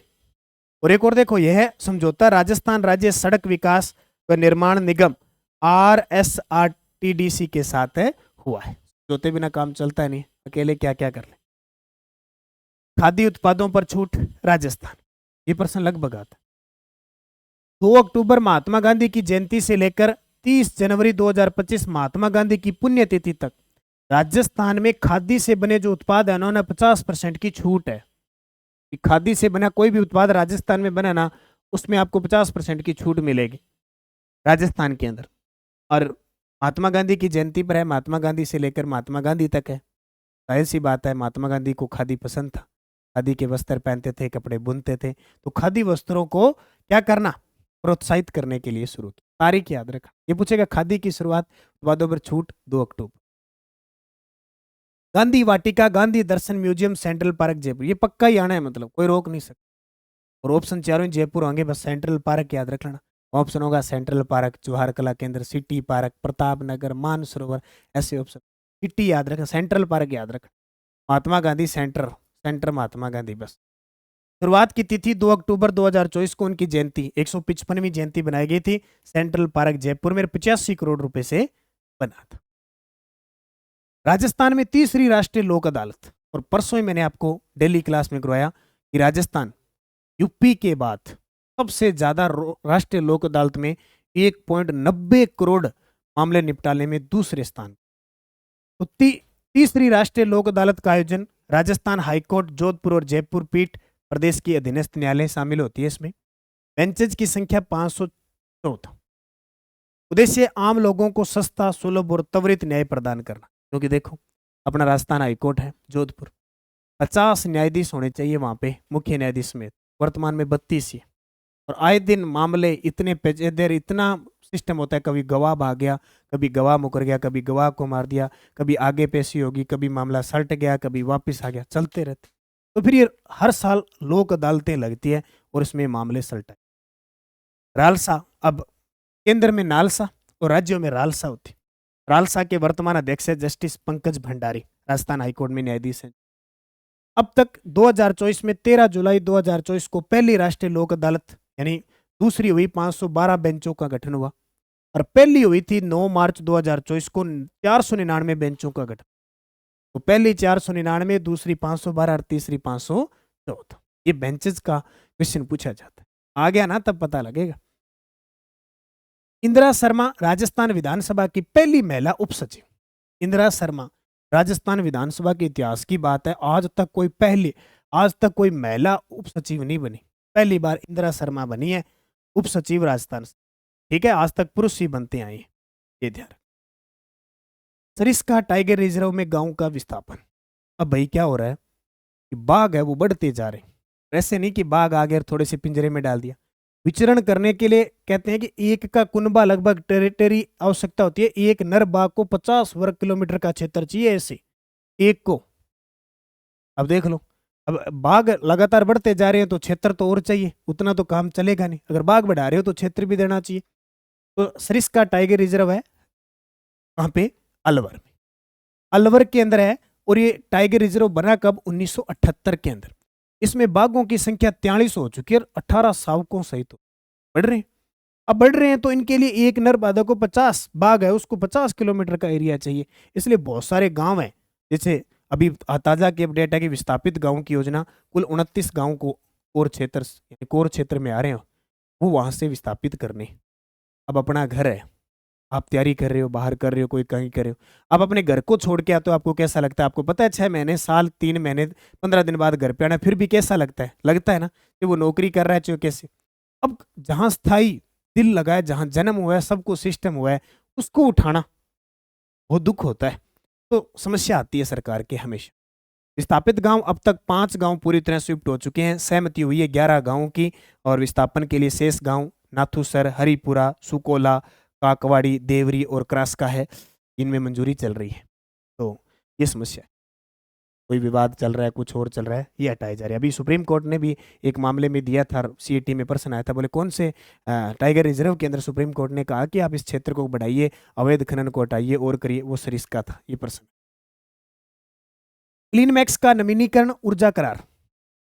कंपनी गूगल और क्लीनमैक्स इन्वायरो एनर्जी सॉल्यूशन। उद्देश्य एशिया में कमर्शियल और इंडस्ट्रियल सेक्टर के लिए नवीनीकृत ऊर्जा और नेट जीरो सॉल्यूशन प्राप्त करना। मतलब कार्बन का उत्सर्जन भी नहीं हो, पर्यावरण संतुलन हो और व्यवसाय भी ऊर्जा का हो जाए। उसके लिए गूगल और क्लीनमैक्स मैन एनर्जी सोल्यूशन ने प्रोजेक्ट क्षमता है लगभग 125.4 मेगावाट हाइब्रिड प्रोजेक्ट। हाइब्रिड क्या होता है?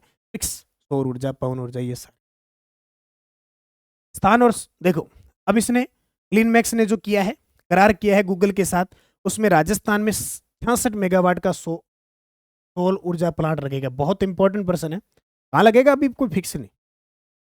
कर्नाटक में 59.4 मेगावाट का पवन ऊर्जा प्लांट लगेगा। राजस्थान में सौर ऊर्जा का लाभ, नेशनल ग्रिड से जुड़कर गूगल क्लाउड और देश भर में गूगल के ऑफिस के कार्बन प्रिंट को कम करना। उत्पादन शुरू होने की तिथि अब 2025 की चौथी तिमाही तक हो जाएगा, लास्ट तक। एसबीआई की जनसंख्या रिसर्च रिपोर्ट आई है। एसबीआई भारतीय state bank of India, Mumbai में इसका मुख्यालय है। इसका प्रश्न आया था। इसकी पहले स्थापना 1921 में इंपीरियल बैंक ऑफ इंडिया के नाम से हुई थी। फिर 1955 में 1 जुलाई 1955 को एसबीआई बना था। आज पूरे भारत में सबसे ज्यादा विदेशों में और भारत का सबसे बड़ा व्यावसायिक बैंक है। हालांकि बैंकों का बैंक रिजर्व बैंक, सबसे ज्यादा शाखाएं हैं इसकी। चंडीगढ़ भारत में सबसे अधिक शहरी आबादी है, 100% ही शहरी है चंडीगढ़। तो कहते ना चंडीगढ़ वाली है चंडीगढ़। राजस्थान में 26.8 शहरी आबादी है। हालांकि 2011 की जनगणना देखें तो शायद कितनी है, 24.1। और अभी एसबीआई की रिसर्च रिपोर्ट आई है, उसमें 26.8। और सबसे कम शहरी आबादी है 10.3। हिमाचल वाले लोग ग्रामीण हैं, यानी 90% ग्रामीण है, 10% शहरी है। ये रिपोर्ट एसबीआई की। अगर प्रश्न आएगा तो एसबीआई की जनसंख्या रिसर्च रिपोर्ट पूछेगा। अभी जैसे केंद्रीय पर्यावरण स्वास्थ्य मंत्रालय रिपोर्ट आई कि राजस्थान में जनसंख्या कितनी है, तो 8 पॉइंट कुछ हो गई। वो रिपोर्ट किसकी आती है वो पूछता है। बुजुर्ग जनसंख्या के राजस्थान में देश के 8.6% बुजुर्ग राजस्थान में रहते हैं। इतना ही रह गया, मतलब बूढ़िया 8.6% है, बाकी युवा है। भारत का स्थान युवा देशों की सूची में दुनिया का सबसे चौथा युवा देश है। सबसे ज्यादा युवा नाइजीरिया में है, फिर फिलीपींस में है, फिर बांग्लादेश में युवा है। यदि तेल को मचाओ आरक्षण को लेकर, वो कौन सी शेख हसीना को फाड़ फेंका था युवा। ब्रह्म कुमारी संस्थान का वैश्विक शिखर सम्मेलन आयोजन शांतिवन ब्रह्म कुमारी संस्थान का अंतर्राष्ट्रीय मुख्यालय सिरोही में। बहुत बड़ी बात है ये प्रश्न। तिथि 4 से 7 अक्टूबर 2024 को इसका आयोजन हुआ। उद्घाटन खुद हमारे देश की राष्ट्रपति द्रौपदी मुर्मू जी आई थी। सम्मेलन का विषय आध्यात्मिकता के माध्यम से स्वच्छ और स्वस्थ समाज। आध्यात्मिकता के माध्यम से स्वच्छ और स्वस्थ समाज। अगला प्रश्न देखो। अन्य कार्यक्रम में देखो, हमारी जो राष्ट्रपति है राजस्थान दौरे पे थी, तो उन्होंने मोहनलाल सुखाड़िया विश्वविद्यालय उदयपुर के 32वें दीक्षांत समारोह में मुख्य अतिथि रही और मानगढ़ धाम में आदि गौरव सम्मान समारोह में भाग लिया। मानगढ़ धाम जो है वहां आदि गौरव सम्मान समारोह में भाग लिया। अगला प्रश्न देखो।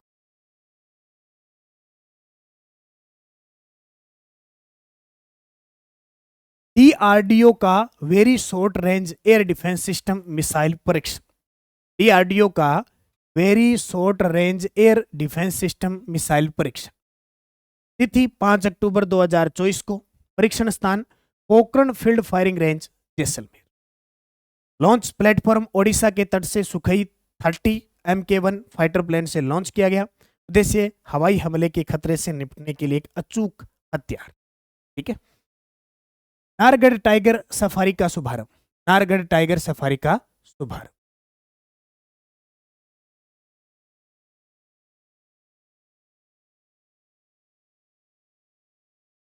नाहरगढ़ टाइगर सफारी का शुभारंभ। देखो नाहरगढ़ कहां पे है? जयपुर के अंदर। बहुत ही इंपॉर्टेंट प्रश्न है, इसमें काफी कंफ्यूज रहती है। देखो नाहरगढ़ क्या एक बायोलॉजिकल पार्क है। सबसे पहले ये बात देखो और यहां से बातें समझो। जो नए विद्यार्थी हैं, बायोलॉजिकल पार्क जो पढ़ पढ़ के खंगर हो चुके हैं उनको तो सब पता है क्या है। नाहरगढ़ एक बायोलॉजिकल पार्क है। घोषणा सबसे पहले हुई थी, घोषणा हुई सर्वप्रथम, लेकिन इसका जो उद्घाटन हुआ था ना, उद्घाटन तीसरे बायोलॉजिकल के रूप में हुआ था 2016 में। इससे पहले सज्जनगढ़ और माचिया सफारी का हो गया उद्घाटन, यानी घोषणा इसकी कर दी, बोले इसको बनाने, और इसको बना तो दिया लेकिन इसका उद्घाटन नहीं किया। तैयार होता रहा, उससे पहले इन दोनों का उद्घाटन। इसलिए काफी बार क्या कि बहुत सारे विद्यार्थियों की कंफ्यूज रहती। तो शुभारंभ नाहरगढ़ टाइगर सफारी। टाइगर समझते हो ना? टाइगर मन चीता, टाइगर मन बाघ जो होता है वो विचरण करेंगे, उसकी सफारी लोगों को देखने को मिलेगा। तो 7 अक्टूबर 2024 को आप इसका नज़ारा ले सकते हैं कभी जाएं तो। शुभारंभकर्ता मुख्यमंत्री भजनलाल शर्मा ने किया। स्थान नाहरगढ़ जयपुर, और नाहरगढ़ में लॉयन सफारी भी है, तेंदुआ सफारी भी है, टाइगर सफारी भी हो चुकी है, हाथी सफारी भी है। ठीक है, ये सारी सफारियां आपको एक साथ देखने को मिल जाती है नाहरगढ़ के अंदर। एकमात्र ऐसा ये हो चुका है। संयुक्त प्रयास वन विभाग और जयपुर विकास प्राधिकरण का मिलकर काम किया है ताकि प्रदेश में पर्यटकों को बढ़ावा मिले, पर्यटन को बढ़ावा मिले। और वहां पे एक और बात है, जब मुख्यमंत्री भजनलाल शर्मा ने इसका उद्घाटन किया तो 2 शावक थे, बाघ शावक थे। मादा बाघ शावक थी, उसका नाम स्कंदी रखा, और जो नर बाघा शावक थी उसका नाम भीम रखा। भीम और स्कंदी रखा। ठीक है, यानी मादा स्कंदी और नर भीम, दोनों याद रखा। राजस्थान के वन्य जीव आंकड़े देखें अगर, तो राजस्थान में 3 नेशनल पार्क हैं, 26 अभ्यारण्य हैं, कंजर्वेशन रिजर्व 36 है, बायोलॉजिकल पार्क 4 है, टाइगर रिजर्व 5। फिलहाल की कंडीशन आज तारीख अक्टूबर 2024 यानी 8 नवंबर 2024 तक अपडेट है। कल को बायोलॉजिकल पार्क में वृद्धि होगी, 2 और बढ़ेंगे, एक प्रस्तावित भी है, ये भी बन सकता है। अभी कुंभलगढ़ कंजर्वेशन रिजर्व है, वो भी लगभग प्रस्तावित है, बढ़ने वाला है। तो कल को बन जाए कहीं, ये मेरे वीडियो में कमेंट करते रहो सर ये क्या है। आज की कंडीशन बता रहा हूँ, कल को क्या हो जाए खुद का ही पता नहीं चलता, ये तो बढ़ने की। राष्ट्रीय पोषण माह 2024 में राजस्थान का प्रदर्शन। राष्ट्रीय पोषण माह, अब सितंबर को महीनों है, वो पोषण खातर स्पेशल। ठीक है, खा लो पी लो ऐस करो मित्रों, ये अब किसने रह गए बच गया। राष्ट्रीय पोषण माह 2024 में राजस्थान का प्रदर्शन अभियान था। राष्ट्रीय पोषण माह 2024 राष्ट्रीय स्तर पर राजस्थान की महिला व बाल विकास विभाग के ICDS यानी समेकित बाल विकास निदेशालय, उसको 4थी रैंक मिली। याद रखियो 4थी। इसकी स्थापना 1975 को हुई थी। अब की बार CAT में ये परसेंट, ठीक है, 4थी रैंक थी। प्रथम स्थान महाराष्ट्र, द्वितीय बिहार और तृतीय छत्तीसगढ़। पोषण पेपर में आज पोषण माह वाला, पोषण माह 2024 किस महीने को बनाया गया, तो सितंबर। जन आंदोलन डैशबोर्ड पर राजस्थान की गतिविधियां, 1,14,69,191 प्रविष्टियां। राजस्थान के जिलों की रैंक की बात करें तो इसके अंदर चूरू फर्स्ट था, और राष्ट्रीय स्तर पर राजस्थान की स्थिति अगर देखें तो ओवरऑल में 6ठे स्थान पर, ओवरऑल में 6ठे स्थान। देश की पहली ई क्रूज सर्विस, ये प्रश्न पक्का आएगा, हालांकि जिस झील में शुरू किया गया उसको तो बार बार एग्जामिनर ने पूछा। देश की पहली ई क्रूज सर्विस आना सागर झील अजमेर राजस्थान में दी गई। यह देश की पहली ई क्रूज सेवा है, पर्यावरण के अनुकूल और पर्यटन को बढ़ावा देने वाली है। आपने तस्वीर देखी होगी आना सागर झील के अंदर, यानी कौन सी नाव है, इलेक्ट्रॉनिक इस प्रकार की ई क्रूज है, उसमें विचरण कर सकते हैं। ये थोड़ी महंगी बहुत है, हर कोई जा नहीं सकता, हालांकि जा सकते हैं आना सागर वाले। इस आना सागर झील 1137 में अर्णोराज ने बनवाई थी। चंद्रा नदी के पानी को रोककर वर्तमान में बांडी नदी का पानी इसमें आता है। अपार, ये फिलहाल भाई चर्चा में चल रहा है विद्यालय के अंदर, बहुत इंपॉर्टेंट है, तो छात्र वर्ग शिक्षा जगत से संबंधित है तो प्रश्न आए। सबसे पहले वो अपार की फुल फॉर्म ही पूछ, बोले अपार पार कर दो, क्या कर दो, automatic permanent academy account register. ये प्रश्न आएगा, बच्चा जैसे आधार कार्ड बना है, बच्चे की भी अपार ID बने, शुरुआत से लेकर लास्ट तक। अपार automatic permanent academy account registry, विशेषता छात्रों के लिए 12 अंकों की स्थायी पहचान संख्या जैसे आधार है। अब ID में 14 होंगे, इसमें 12। जन आधार के अंदर 11 और 10 का मामला, परिवार संख्या और व्यक्तिगत। लक्ष्य राजस्थान में कक्षा 1 से 12वीं तक के लगभग 1.70 करोड़ से अधिक छात्रों का शैक्षणिक डेटा संग्रहित करना। जैसे अपने कोई चीज लगाते हैं, आधार कार्ड लगाते हैं, सब कुछ आ जाता है ना। अब सरकार के पास, निदेशालय के पास सब डाटा अपना लगाते, बोले तू क्या करता है, ये यार कितने खाते में यार क्या है, कहाँ पढ़ रहा है, क्या क्या तू बराबर कर रहा है, वो वैसे इनका हो जाएगा। प्राप्ति शुरुआत हो जाएगी इसकी, बाल वाटिका स्कूल या कॉलेज में प्रवेश लेते ही अपार ID जारी की जाएगी। शामिल जानकारी छात्र जीवन से जुड़ी सभी शैक्षणिक गतिविधियों का रिकॉर्ड संबंधन अपार ID को शैक्षणिक क्रेडिट बैंक और विद्या समीक्षा केंद्र के साथ जोड़ा जाएगा। राजस्थान बजट के ऐतिहासिक पहलू, वर्ष 2012-13 में राज्य का पहला जेंडर बजट आया था। अभी सीईटी में प्रश्न आया था तो मैंने सुबह दिल्ली की क्लास में पूरा अपडेट कर दिया था। अब एक बार फिर आपके साथ वर्ष 2012-13, वर्ष 2012-13 राज्य का पहला जेंडर बजट आया था। और ये प्रश्न कहाँ आया था? रीट मुख्य परीक्षा L1 के अंदर भी 25 फरवरी 2023 को और दोबारा फिर आया। वर्ष 2021-22 में राज्य का पहला पेपरलेस बजट आया था। अब यहां से तो ये तो गलत होगा ही नहीं, कारण कि कोरोना था 2019-20 में। हाथ किसी को नहीं लगाना, दूर दूर रहो भी, अपना अपना काम करो सारे। तब से मोबाइल की लत लगी और सोशल मीडिया की लत सबसे ज्यादा वहीं से हुई। तो पेपरलेस बजट भी तुरंत जस्ट था 21। 22-23 का बजट था राज्य का पहला कृषि बजट, ये सीईटी में आया था, तो मैंने सारी विवरण बता। फिर 2023-23 का युवाओं को समर्पित बजट था, वो मुख्यमंत्री वाला बजट। वर्ष 24-25 आपनो अग्रणी राजस्थान। अगला जो बजट आएगा 2025-26 राज्य का पहला हरित बजट प्रस्तुत किया जाएगा। राज्य का पहला हरित बजट प्रस्तुत किया जाएगा। ये बजट की कुछ है, इनको रखना। पशुधन संरक्षण के लिए हेल्पलाइन नंबर स्टार्ट हो गया अभी 1912। यहाँ का नहीं, नानक क्लासेज का हेल्पलाइन नंबर है। यहाँ पशुधन संरक्षण के लिए भी हेल्पलाइन नंबर शुरू।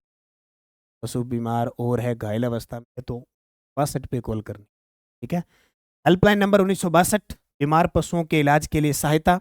आरंभ तिथि 9 अक्टूबर 2024 को। स्थान राज्य पशुधन प्रबंधन व प्रशिक्षण संस्थान जामडोली जयपुर से इसकी शुरुआत हुई। कब? 9 अक्टूबर 2024।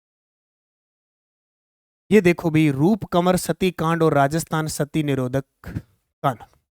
अक्सर प्रश्न आता है कि लास्ट मामला सती का कहाँ मिलता है, सती प्रथा का? तो सिक्कर के जो रूप कंवर सती कांड हुआ था दिवराला गांव सिक्कर के।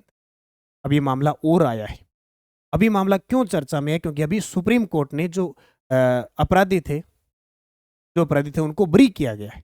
बहुत सारे कुछ जिनकी कईयों की मृत्यु होगी और है, मामला काफी लंबा चल रहा है अभी भी, तो वो फिर चर्चा में आ गया, तो प्रश्न आए। सबसे पहले रूप कंवर सती कांड क्या है? तिथि बात आती है 4 सितंबर 1987 की। स्थान दिवराला गांव सिक्कर। विवरण 18 वर्षीय रूप कंवर अपने पति की चिता पर जलकर सती हो गई थी, जिसे सती होने का आखिरी प्रकरण माना गया है। यानी होता क्या था कि पति की मृत्यु हो जाती है तो पत्नी को भी क्या समाज प्रताड़ित करते थे और उनको साथ में चिता पे बैठना पड़ता था। यानी अगर पति गयो तो पत्नी गई।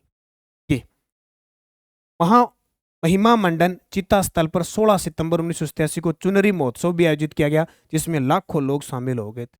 महोत्सव भी बनाया गया और मतलब कहते हैं कि जो रूप कंवर है उसको विवश किया गया था ऐसे कर। बहुत सारे लोगों ने उकसाया था, उस वजह से हुआ था। उनको फिर पकड़ा गया था, उन पे आरोप लगे थे। प्रतिक्रिया और कानूनी कार्रवाई क्या थी? राज्य सरकार की प्रतिक्रिया। इस घटना के बाद राजस्थान की आलोचना होने पर तत्कालीन मुख्यमंत्री थे हरिदेव जोशी। अब ये प्रश्न चर्चा में आ जाएगा। उस समय सीएम थे हरिदेव जोशी, राजस्थान का चाणक्य। 10 बार विधायक लगातार 1952 से 3 बार सीएम रहते, लेकिन तीनों बार कार्यकाल पूरा नहीं हुआ। 1975 में जब आपातकाल लगा था तब राजस्थान के मुख्यमंत्री थे। बहुत सारी बातें। एक गृह मंत्री उस समय थे गुलाब सिंह सख्तावत की अध्यक्षता में एक कमेटी गठित की थी इन्होंने। सती निवारण अध्यादेश 1 अक्टूबर 1987 को राज्य सरकार सती निवारण और महिमा मंडन के खिलाफ एक अध्यादेश लेकर आई, जिसे मंत्रिमंडल ने मंजूरी दे दी थी। यह अध्यादेश ध्यान रखना 1 अक्टूबर 1987 को हरिदेव जोशी थे। और उस समय राज्यपाल, अब पूछ ले कि किसकी अध्यक्षता में कमेटी गठित हुई? उस समय राजस्थान के गृह मंत्री थे गुलाब सिंह सख्तावत। प्रावधान, विधवा को सती होने के लिए उकसाने वालों को फांसी या उम्र कैद। अगर विधवा, मान लो पति की मृत्यु होगी तो वो विधवा होगी, अगर उसको सती होने के लिए उकसाया जाएगा तो फांसी या उम्र कैद होगी। सती महिमा मंडन करने वालों को 7 साल की कैद और अधिकतम 30,000 रुपए का जुर्माना इस विधेयक के अंदर स्थापित किया गया। राजस्थान सती निरोधक अधिनियम 1987 अध्यादेश को कानूनी रूप देते हुए राजस्थान सरकार ने इसे सती निवारण अधिनियम 1987 के रूप में पारित कर दिया। तत्कालीन राज्यपाल बसंत दादा पाटिल ने इस अध्यादेश पर हस्ताक्षर किए। वेरी वेरी इंपॉर्टेंट है, इसका शॉर्टकट में नाम आता है बसंत डी पाटिल पढ़ते हैं। उस समय राज्यपाल थे, मुख्यमंत्री हरिदेव जोशी थे, गृह मंत्री गुलाब चंद, ठीक है। ये वो गुलाब चंद अलग है। तो इस अध्यादेश पर हस्ताक्षर कर दी। राज्यपाल के बाद ही कानून बनता है हस्ताक्षर। बहुत गजब की बात है, इसको समझ लेना सारी बात क्या थी। अब घटना समझ गए, क्योंकि ऐतिहासिक घटना आपने ढंग से नहीं पढ़ी, आज आपने ढंग से को पढ़ लिया। वेस्ट टू एनर्जी प्लांट लांगड़ियावास में, वेस्ट टू एनर्जी प्लांट, स्थान लांगड़ियावास, जमुआ, रामगढ़, जयपुर। प्रयोग सामग्री कचरा और सीवरेज का वेस्ट पानी। उत्पादन क्षमता 1 घंटे में 12 मेगावाट यानी 12,000 यूनिट बिजली का उत्पादन का। ठीक है, यानी 12 मेगावाट 12,000 यूनिट। तो क्या होगा कि वेस्ट टू एनर्जी, जो वेस्ट है, कचरा, सीवरेज है, उसको ये सेट कर देगा और बिजली बना दे। यूजर ऑफ फॉरेस्ट टूरिज्म और लाइवलीहुड कॉन्क्लेव सम्मान समारोह है। आयोजन स्थल होटल क्लार्क, आमेर, जयपुर के। सम्मानित व्यक्ति रिधिमा धोखा, रिधिमा धोखा। सम्मान का क्षेत्र राजस्थान के उभरते हुए अनूठे हेरिटेज रिसोर्ट हेतु। सम्मानित प्रोजेक्ट सांबर हेरिटेज रिजोर्ट। सम्मान उप मुख्यमंत्री दिया कुमारी। अगला प्रश्न, न्यायाधीश राजेंद्र प्रसाद सोनी का निधन। ये लो जी, 50 स्वीकृत पद है, आगे 33 थे, एक हमारे न्यायाधीश राजेंद्र प्रकाश जी का निधन हो गया, एक और कम। नाम न्यायाधीश राजेंद्र प्रकाश सोनी, राजस्थान हाईकोर्ट के न्यायाधीश थे। 16 जनवरी 2023 को हाईकोर्ट न्यायाधीश के रूप में शपथ ली थी। जेतारण पाली राजस्थान से इनका संबंध था, हाल ही में इनका निधन हो। तबला वादक अमृत हुसैन का अंतर्राष्ट्रीय प्रतिनिधित्व। क्या नाम? तबला वादक कौन? अमृत हुसैन तबला बजाते हैं। क्या खासियत है अंतर्राष्ट्रीय प्रतिनिधि? तिथि 13 अक्टूबर 2024 को स्विट्जरलैंड स्थान है। अंतर्राष्ट्रीय फेस्टिवल रोकोनत्र ओरियो ओक्सिदो महोत्सव हुआ। एक स्विट्जरलैंड के अंदर अंतर्राष्ट्रीय फेस्टिवल हुआ, इसका नाम था रोकोनत्र। रोको ना तबला बजाओ, क्या तबला रोको ना बजाओ, अमृत जी रोको ना तबला बजाओ, बस याद रखिए। ओरियो ओक्सिदो। प्रतिनिधित्व, भारत का प्रतिनिधित्व तबला वादक अमृत हुसैन द्वारा किया।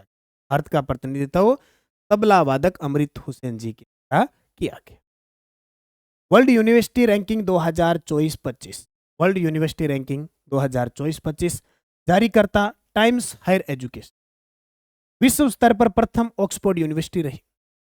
भारत में प्रथम IIM बेंगलुरु रहा और राजस्थान में प्रथम। बोले वहां तो नहीं रहे टॉप 100 में, न भारत की कोई यूनिवर्सिटी थी, राजस्थान में तो टॉप पे है। Birla institute of science and technology, bits Pilani. ठीक है। टील कार्बन पर भारत का पहला अध्ययन, टील कार्बन पर अध्ययन का स्थान केवलादेव राष्ट्रीय उद्यान, भरतपुर। क्या बात है, केवलादेव घना पक्षी बहुत चर्चा में। अध्ययन का विषय टील कार्बन पर भारत का पहला शोध। ऐसे प्रश्न आते हैं, भारत का पहला शोध हमारे राजस्थान के केवलादेव में। आजकल तो सीधे एग्जाम में पेपर आता है, प्रश्न क्या आता है, केवलादेव राष्ट्रीय उद्यान किस राज्य के अंदर? राजस्थान। प्रमुख निष्कर्ष क्या है? मीथेन उत्सर्जन में वृद्धि पाई गई है। उत्सर्जन स्तरों को कम करने के लिए विशेष बायोचार के उपयोग की सिफारिश की गई है। इसके उद्देश्य जलवायु परिवर्तन की चुनौतियों से निपटने के लिए प्रकृति आधारित समाधान विकसित। जलवायु परिवर्तन तो आई, नवंबर का महीना चल रहा है, सर्दी नहीं आई, मतलब गर्मी पड़ रही है। और ठीक है, मतलब सर्दी का टाइम, गर्मी पड़ रही है, और कंडीशन ये आएगी कि 20 दिसंबर के बाद शीतलहर चलेगी। 20 दिसंबर से 20 जनवरी के बाद हमारे पश्चिमी राजस्थान में तो इतनी ठंड पड़ेगी कि एक के 5, कई तो 2-2, 3-3 कोट पहने रखेंगे, और 20 ही दिन पड़ेगी और फिर कोई काम की नहीं, 11 महीने फिर गर्मी। चलो, ये सारा जलवायु परिवर्तन का सिस्टम। आर्द्र भूमि संरक्षण के महत्व को उजागर करना, जलवायु अनुकूलन और आघात सहनीयता में। ठीक है, प्रकृति को बचाओ, क्योंकि सबसे बड़ा योगदान मनुष्य का है ये सारा कुछ करने का। मनुष्य इतना लालची होता है, स्वार्थी होता है कि अपने फायदे के लिए कहाँ किस हद तक भी जा सकता है, और सबसे ज्यादा वो प्रकृति को नुकसान आता है। ये आप सारे वाकिफ हैं, मतलब मैं कोई भी हो, ये चल रहा है। टील कार्बन का तात्पर्य क्या है? टील कार्बन का मतलब क्या है? लवण जल, गैर ज्वारीय आर्द्र भूमि में संग्रहित कार्बन, जिसमें वनस्पति, सूक्ष्म जीव, बायोमास और घुले हुए कणिका कार्बनिक पदार्थ शामिल होते हैं, वो है टील का। ज्ञान प्रकाश पिलानिया जी, इसका मतलब ज्ञान फैलाते थे, लेकिन अब ज्ञान प्रकाश अंधेरे में चला गया, स्वर्ग की प्राप्ति हो गई। पूर्व राज्यसभा सांसद और राजस्थान के पूर्व DGP रह चुके हैं।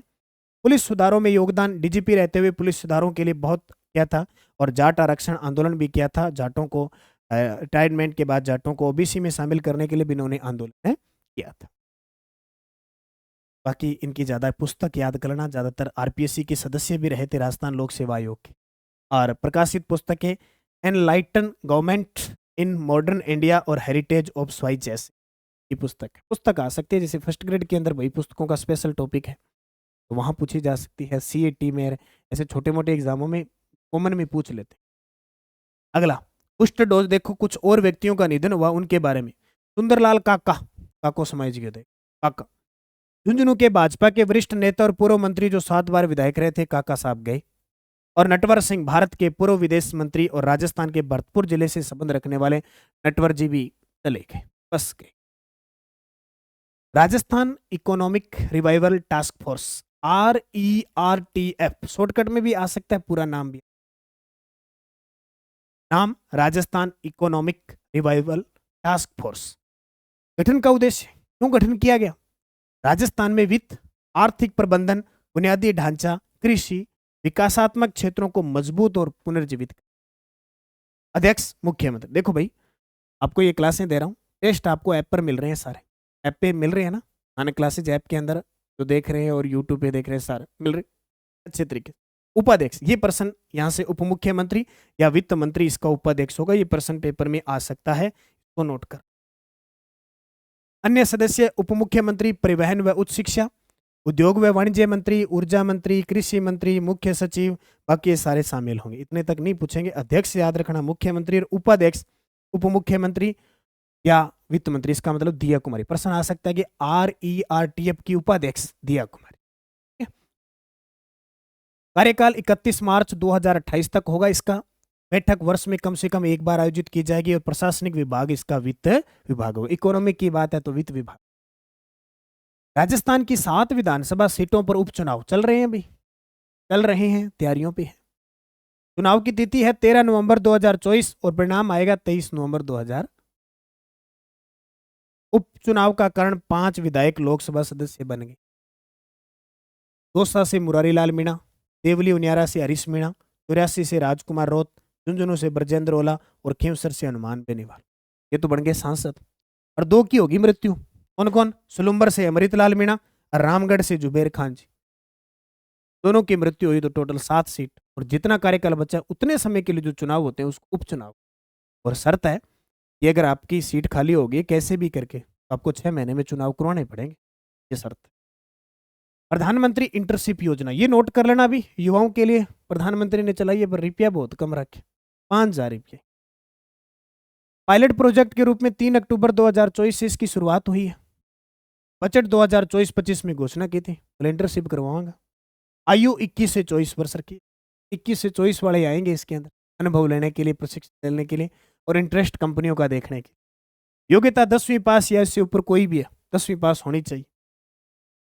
उद्देश्य अगले 5 वर्षों में 1 करोड़ युवाओं को इंटर्नशिप प्रदान करना। 1 करोड़। जैसे आप 2 साल जैसे इंटर्नशिप लेते हो ना, बीएड बीएसटीसी करते हो स्कूलों के अंदर, 1 महीने की 3 महीने वाली, ऐसे वहां कुछ नहीं मिलता आपको, लेकिन वो अनुभव प्रमाण पत्र होता है। देश की टॉप 500 कंपनियों में 1 साल इंटर्नशिप का अवसर, 1 ही साल का। टाइपेट, अब 1 साल में क्या होगा? प्रतिमाह 5,000 रुपया देसी था, कितने? 5,000 रुपये। 4500 रुपये केंद्र सरकार देगी और 500 रुपये कंपनी देगी। अब इतनी टॉप 500 कंपनी अभी 500 रुपया देश था, केंद्र सरकार 4500 रुपये, टोटल 5,000 रुपये में 1 साल इंटर्नशिप कर। देख लेना जिसके जचे अच्छा लगे, 1 करोड़ ले सी सरकार। सूचना के अधिकार, RTI संग्रहालय और RTI एक्ट 2005 राजस्थान। सूचना का अधिकार संग्रहालय बनने जा रहा है नरबदखेड़ा ब्यावर राजस्थान। नरबदखेड़ा ब्यावर के अंदर सूचना का अधिकार संग्रहालय बनाया। क्या उद्देश्य है? सूचना के अधिकार 2005 की जानकारी और जागरूकता के लिए संग्रहालय का निर्माण करने का है। RTI लगा सकते कोई भी चीज, इसके लिए आपको जागरूक।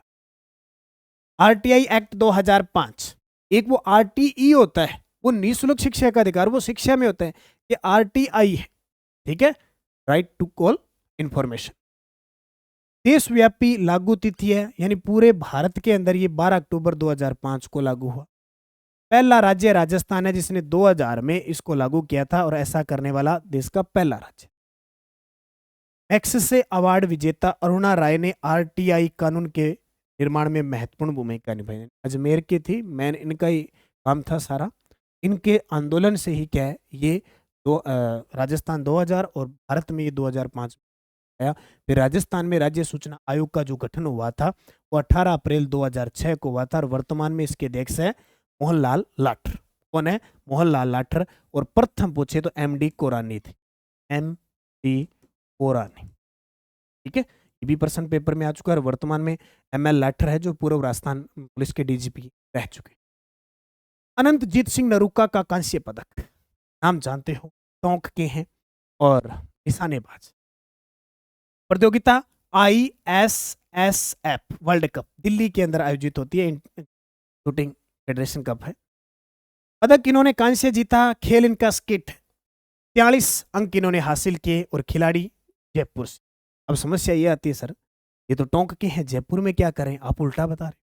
ये मूल रूप से टोंक के हैं और लगभग खिलाड़ी कहाँ जाते हैं? जयपुर में जाते हैं। अभी आप अपने अपने क्षेत्र में देख लो, कहाँ सुविधा है, बाहर ही जाते हो। कोई कहीं बैठा है, कोई कहीं बैठा है, कोई कहीं बैठा। ये कहानी क्या है कि आप बाहर जाते हो? इसलिए प्रॉपर खिलाड़ी का संबंध जहाँ निवासी होता है ना, आजकल वहां आ जाता है ज्यादातर। तो वैसे ये टोंक के हैं। मुख्यमंत्री मधुमक्खी पालन उत्कृष्ट केंद्र भरतपुर, मुख्यमंत्री नाम आ गया, भरतपुर गई है। अब भरतपुर का जो वन डिस्ट्रिक्ट वन प्रोडक्ट है वो खाद्य तेल है, शहद है। सीधी सी बात है, चाहे मधुमक्खी पालते हो तो किसके लिए? शहद के लिए। याद करो, मधुमक्खियों की याद आती होगी, कभी मधुमक्खी के छत्ते के पास गए होंगे, मधुमक्खी के छत्ते को तोड़ा होगा शहद प्राप्त करने के लिए। या फिर कहीं मधुमक्खियां इकट्ठी थी, कहीं जाने का स्वांज होता है, इधर से मधुमक्खी खा गई, आंख पे खा गई, नाक पे खा गई, होठ पे खा गई, क्या कंडीशन? शायद ही ऐसा होगा कोई जिसको मधुमक्खी नहीं खाई है। छोटे होते थे, पंगे तो लेते थे किसी न किसी, और मधुमक्खी खाई खाई है। आजकल तो सियाणी होगी मधुमक्खी, पहले बड़ी खाती थी। ठीक है। स्थान गांव मई गुर्जर सेवर पंचायत समिति भरतपुर के अंदर, क्षेत्रफल 9.83 हेक्टेयर। उद्देश्य मधुमक्खी पालन को बढ़ावा देना और शहद उत्पादन में सुधार करना। राजस्थान का योगदान देश के शहद उत्पादन में लगभग 8.96% है। ये आपको याद रखना। राष्ट्रीय प्रयास भी किया जा रहा है, और भी जो देश वगैरह है वो भी इस पे काम कर रहे हैं लगातार, राष्ट्रीय प्रयास। ठीक है, तो भी ध्यान रखना है।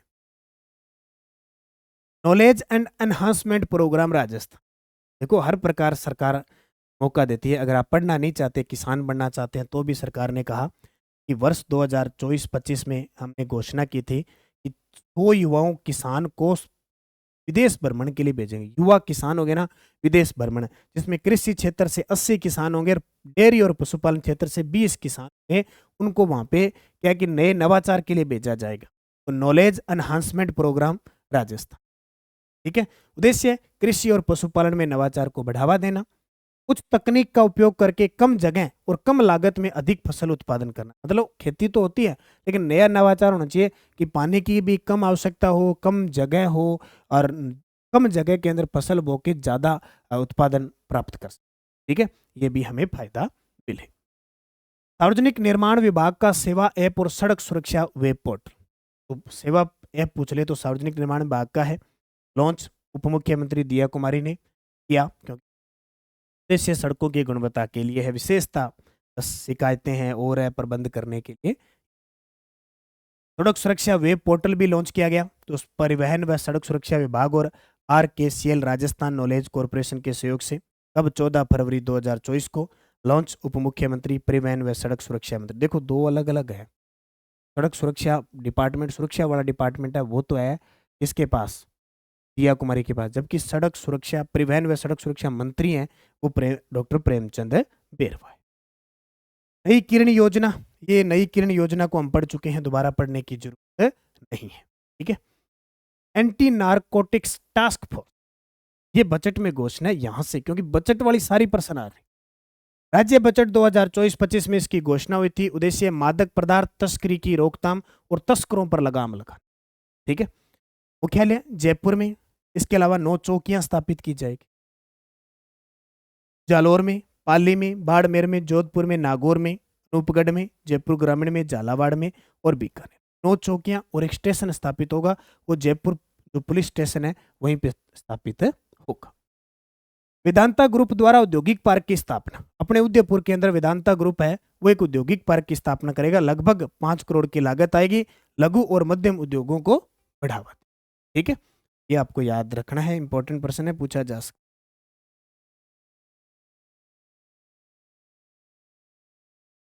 तो देखिए अगला, ग्रामीण हस्तशिल्प उत्सव दीपावली मेला 2024। हालांकि दीपावली निकल चुकी है, लेकिन अपनी दीपावली तो कहते हैं ना कि किस दिन आएगी, जिस दिन सिलेक्शन हो। बेरोजगारों की दीपावली तो तब तक चलती है जब तक उनका सिलेक्शन नहीं होता। असली दीपावली तब आती है, पटाखे चलाने के मजे दिल से निकलते। तो ये मेला पढ़ ले कहीं, दीपावली निकलने के बाद भी एग्जाम में प्रश्न है दे दे। आयोजन 21 से 27 अक्टूबर 2024 को, स्थान इंदिरा गांधी पंचायती राज तथा ग्रामीण विकास संस्थान जयपुर। आयोजक राजस्थान ग्रामीण आजीविका विकास परिषद, राजीविका और ग्रामीण विकास विभाग। और आपको ये जानकर ये भी पता लगेगा कि राजीविका की जो ब्रांड एम्बेसडर है वो बहुत बड़ी शख्सियत है। ब्रांड एम्बेसडर है वो वर्तमान में कौन है? रूमा देवी। और राजीविका की जो स्थापना हुई थी, जरूर याद रखना, एग्जामिनर बहुत बार प्रश्न पूछा है। 2010-11 के अंदर राजीविका की स्थापना हुई थी। पूरा नाम पूछे तो राजस्थान ग्रामीण आजीविका विकास परिषद।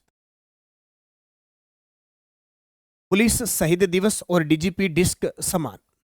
तो पुलिस शहीद दिवस मनाया गया, 21 अक्टूबर को मनाया जाता है। उस अवसर पर कौन सा सम्मान दिया गया? डीजीपी डिस्क सम्मान दिया गया। डीजीपी डिस्क सम्मान, सम्मानित अधिकारी 21 पुलिस अधिकारी और पुलिस कर्मियों को सम्मानित किया गया, जिसमें एडीजी मालिनी अग्रवाल, एडीजी विशाल बंसल और एडीजी एसओजी वीके सिंह। नाम सुना, वीके सिंह जी का नाम बहुत आता है। वीके सिंह का अगर कभी पूरा नाम पूछ ले तो आपको बताना है विजय कुमार सिंह। एक बार एग्जामिनर बहुत सातिर होता है क्योंकि हम सब वीके सिंह लगे हुए हैं। तो अगर आ जाए पेपर में कहीं चारों ऑप्शन, विजय कुमार सिंह कर लेना। हाल ही में राष्ट्रपति पुलिस पदक से भी इन्हें सम्मानित किया गया। और डॉक्टर शीला सोपा के बारे में पढ़ चुके हैं, दोबारा क्वेश्चन आ चुका है, ये पूरा हम इनकी प्रक्रिया पूछ चुके। अगला प्रश्न, गोडावन का कृत्रिम प्रजनन और संरक्षण प्रयास। गोडावन पक्षी लगातार विलुप्त हो रहा है, कुछ एक कृत्रिम अभी जनन भी हुए हैं, प्रयास किया जा रहा है। बड़ी खुशी होती है, जैसे घर में बालक या बालिका का जन्म होता है, कितनी खुशी होती है, वैसे ही एक प्रजनन, एक गोडावन की चूजे ने जन्म लिया, बहुत खुशी हुई, बहुत बड़ी बात है क्योंकि लुप्त हो रहा है ये पक्षी। प्रजनन सफलता, देश में पहली बार आर्टिफिशियल इंसेमिनेशन, कृत्रिम गर्भाधान से गोडावन का जन्म। चेहरे खिल उठे, क्या चेहरे खिल उठे। स्थान जैसलमेर के रामदेवरा और सुधाश्री ब्रांडिंग सेंटर में, याद रखना, जैसलमेर के रामदेवरा और सुधाश्री ब्रांडिंग सेंटर में, यानी रामदेव जी प्रचोदय। उद्देश्य राजस्थान के राज्य पक्षी गोडावन ग्रेट इंडियन बस्टर्ड की विलुप्ति को रोकना और उसकी संख्या बढ़ाना। कोशिश कर रहे हैं, संख्या बहुत बार होता है संख्या बढ़ जाती है, लेकिन बहुत बार ऐसा होता है कि बच्चे के जन्म के बाद कुछ समय बाद उसकी मृत्यु हो जाती है। अब इसको रखना बहुत मुश्किल, कहते हैं पौधा लगा तो देते हैं, उसका पालन पोषण करना बहुत मुश्किल। वही कृत्रिम गर्भाधान से बच्चे का जन्म तो हो गया, लेकिन पालना पोषण वातावरण में रखना बहुत बड़ी समस्या। और इसके अलावा गोडावन संरक्षण कार्यक्रम भी याद रखना। बस्टर्ड संरक्षण और पुनर्वास कार्यक्रम चल रहा है जैसलमेर स्थित कृत्रिम प्रजनन केंद्र के अंतर्गत। गोडावन के कृत्रिम प्रजनन में उल्लेखनीय सफलता मिली है। बस्टर्ड संरक्षण के लिए एक समिति बनी थी सुप्रीम कोर्ट के द्वारा, जिसके अध्यक्ष बनाए थे मुख्य न्यायाधीश डीवाई चंद्र। प्रश्न आएगा, राज्य पक्षी गोडावन घोषणा हुई थी 1981 में, और राजस्थान का ये राज्य पक्षी है ही। 5 जून 2023 को गोडावन ग्रेट इंडियन बस्टर्ड एक प्रोजेक्ट भी चलाया जाए। 15वां राष्ट्रीय बाल साहित्यकार सम्मेलन। 15वां राष्ट्रीय बाल साहित्यकार सम्मेलन, स्थान विज्ञान समिति उदयपुर। आयोजक राजस्थान साहित्य अकादमी उदयपुर और सलीला संस्थान सलूम्बर। आयोजक राजस्थान साहित्य अकादमी उदयपुर और सलीला संस्था सलूम्बर। मुख्य कार्यक्रम अखिल भारतीय आलेख प्रतियोगिता का आयोजन किया। वहां पे ये प्रश्न आ सकता है, 15वां राष्ट्रीय बाल साहित्यकार सम्मेलन आयोजन विज्ञान समिति उदयपुर के अंदर। विजेता पौराणिक पात्र वर्ग में डॉक्टर नीना छिबर जोधपुर की है। भोजन और व्यवसाय वर्ग में आकांक्षा दत्ता। इसका मेन उद्देश्य क्या है? उद्देश्य है बाल साहित्य को प्रोत्साहित करना। सांबर झील में प्रवासी पक्षियों की मौत। कभी 2019-20 में ये समस्या आई थी, हजारों पक्षी मृत पाए गए थे। अब फिर वही कंडीशन, थोड़ी सी घटना हुई, हालांकि अब रुक चुकी है लेकिन कुछ हुई। सांबर झील, राजस्थान, मृत पक्षियों में बोटुलिज्म बीमारी के लक्षण पाए गए, यानी एक बैक्टीरिया है बैक्टुलिज्म, पता नहीं क्या कारण है। 2019 में बहुत सारे पक्षी, अब फिर ही होगी। पिछली घटना वर्ष 2019-20 में सांबर पक्षी त्रासदी के दौरान कई पक्षियों की मृत्यु हो गई थी। स्वच्छ भारत मिशन राजस्थान के संदर्भ में बात करें, शौचालयों के निर्माण में बात करें तो घरेलू शौचालय बन चुके हैं 3.68 लाख, सामुदायिक और सार्वजनिक शौचालय 22,351, खुले में शौच मुक्त राज्य के 240 नगरीय निकाय खुले में शौच मुक्त हो चुके हैं। स्वच्छता कार्य, हर वार्ड में कचरा संग्रहण, सड़कों और नालियों की सफाई। जब से स्वच्छ भारत मिशन चला 2 अक्टूबर 2024, हर जगह जब भी कोई कचरा वगैरह होता है पहले फेंक देते थे, अब हर जगह सोच। गीले कचरे से खाद बनाने के लिए कंपोस्ट मशीन स्थापित, लेगेसी वेस्ट निस्तारण पूर्ण 51 नगरीय निकाय और प्रगति पर 135 सारी बात नगरीय। सांसद राव राजेंद्र सिंह, नाम सुना है आपने राव राजेंद्र सिंह, जो सबसे छोटी जीत इन्होंने राजस्थान के अंदर प्राप्त की थी लोकसभा। संसदीय क्षेत्र इनका जयपुर ग्रामीण। उन्होंने केंद्रीय वित्त सलाहकार समिति सदस्य बनाया, केंद्रीय वित्त सलाहकार समिति से बनाया है। कार्यकाल 1 वर्ष की अवधि और राजनीतिक अनुभव, पहले विधानसभा उपाध्यक्ष भी रह चुके, राजस्थान उपाध्यक्ष विधानसभा के रह चुके। 1 साल के लिए इन्हें केंद्रीय वित्त सलाहकार समिति से सांसद राव राजेंद्र सांसद है। इस उपलब्धि, राजस्थान में सबसे छोटी जीत दर्ज की थी कांग्रेस के अनिल चोपड़ा को 1615 वोटों से, 1615 वोटों से हराया। सेंटर फॉर एक्सीलेंस की स्थापना, भारतीय प्रौद्योगिकी संस्थान जोधपुर में आर्टिफिशियल इंटेलिजेंस पर आधारित एआई पर सेंटर फॉर एक्सीलेंस की स्थापना आईआईटी जोधपुर। फंडिंग वितरण प्रायोजक मेटा, फेसबुक की पेरेंट कंपनी है, वो करेगी। ये प्रश्न आ सकता है भी आजकल, ऐसे प्रश्न, फंडिंग कौन करेगा और कितने 750 लाख रुपए की फंडिंग करेगा मेटा और समय अवधि 3 साल। कहां स्थापित होगा? आईआईटी जोधपुर, यानी जोधपुर के अंदर स्थापित होगा। क्या? आर्टिफिशियल इंटेलिजेंस का सेंटर फॉर एक्शन यानी उत्कृष्टता केंद्र स्थापित होगा। फंड का उद्देश्य समस्याओं का समाधान, एआई के माध्यम से विभिन्न समस्याओं का समाधान करना, विकास, प्रशिक्षण, एप्लीकेशन और नई टेक्नोलॉजी का विकास करना। प्रशिक्षण कार्यक्रम है कि 3 वर्षों में 1 लाख युवाओं को एआई में प्रशिक्षण, क्योंकि आजकल टेक्नोलॉजी का जमाना है, सब कुछ आर्टिफिशियल हो रहा है, तो 3 वर्ष में 1 लाख युवाओं को एआई में प्रशिक्षण दिया जाएगा। मेटा और केंद्रीय इलेक्ट्रॉनिक्स व सूचना प्रौद्योगिकी मंत्रालय का डिजिटल इंडिया कॉरपोरेशन है, वो उसने क्या किया है? समझौता, याद रखना। विधा प्रकार, बाकी बहुत सारी चीज है। और ये प्रश्न अभी आया है, LEAP programme, learn earn and progress, ये भी सीईटी के अंदर आया है। उद्देश्य स्टार्टअप संस्थापकों और युवाओं की अपस्किलिंग करना, स्किल्ड मैन पावर उपलब्ध करवाना। और बजट इस कार्यक्रम के लिए 25 करोड़ का व्यय प्रस्तावित, 25 करोड़ का व्यय प्रस्तावित है। Business innovation programme, business innovation programme, उद्देश्य विद्यालयों और महाविद्यालयों में उद्यमशीलता। बिजनेस इनोवेशन प्रोग्राम का उद्देश्य है विद्यालयों और महाविद्यालयों में उद्यमशीलता विकास सुनिश्चित करना। लाभार्थी, इस कार्यक्रम में 1 लाख से अधिक विद्यार्थी लाभान्वित कार्यक्रम में, और बजट इस पर 20 करोड़ का व्यय आएगा। बस याद रखना, बिजनेस इनोवेशन प्रोग्राम, ये बजट 2024 की गई।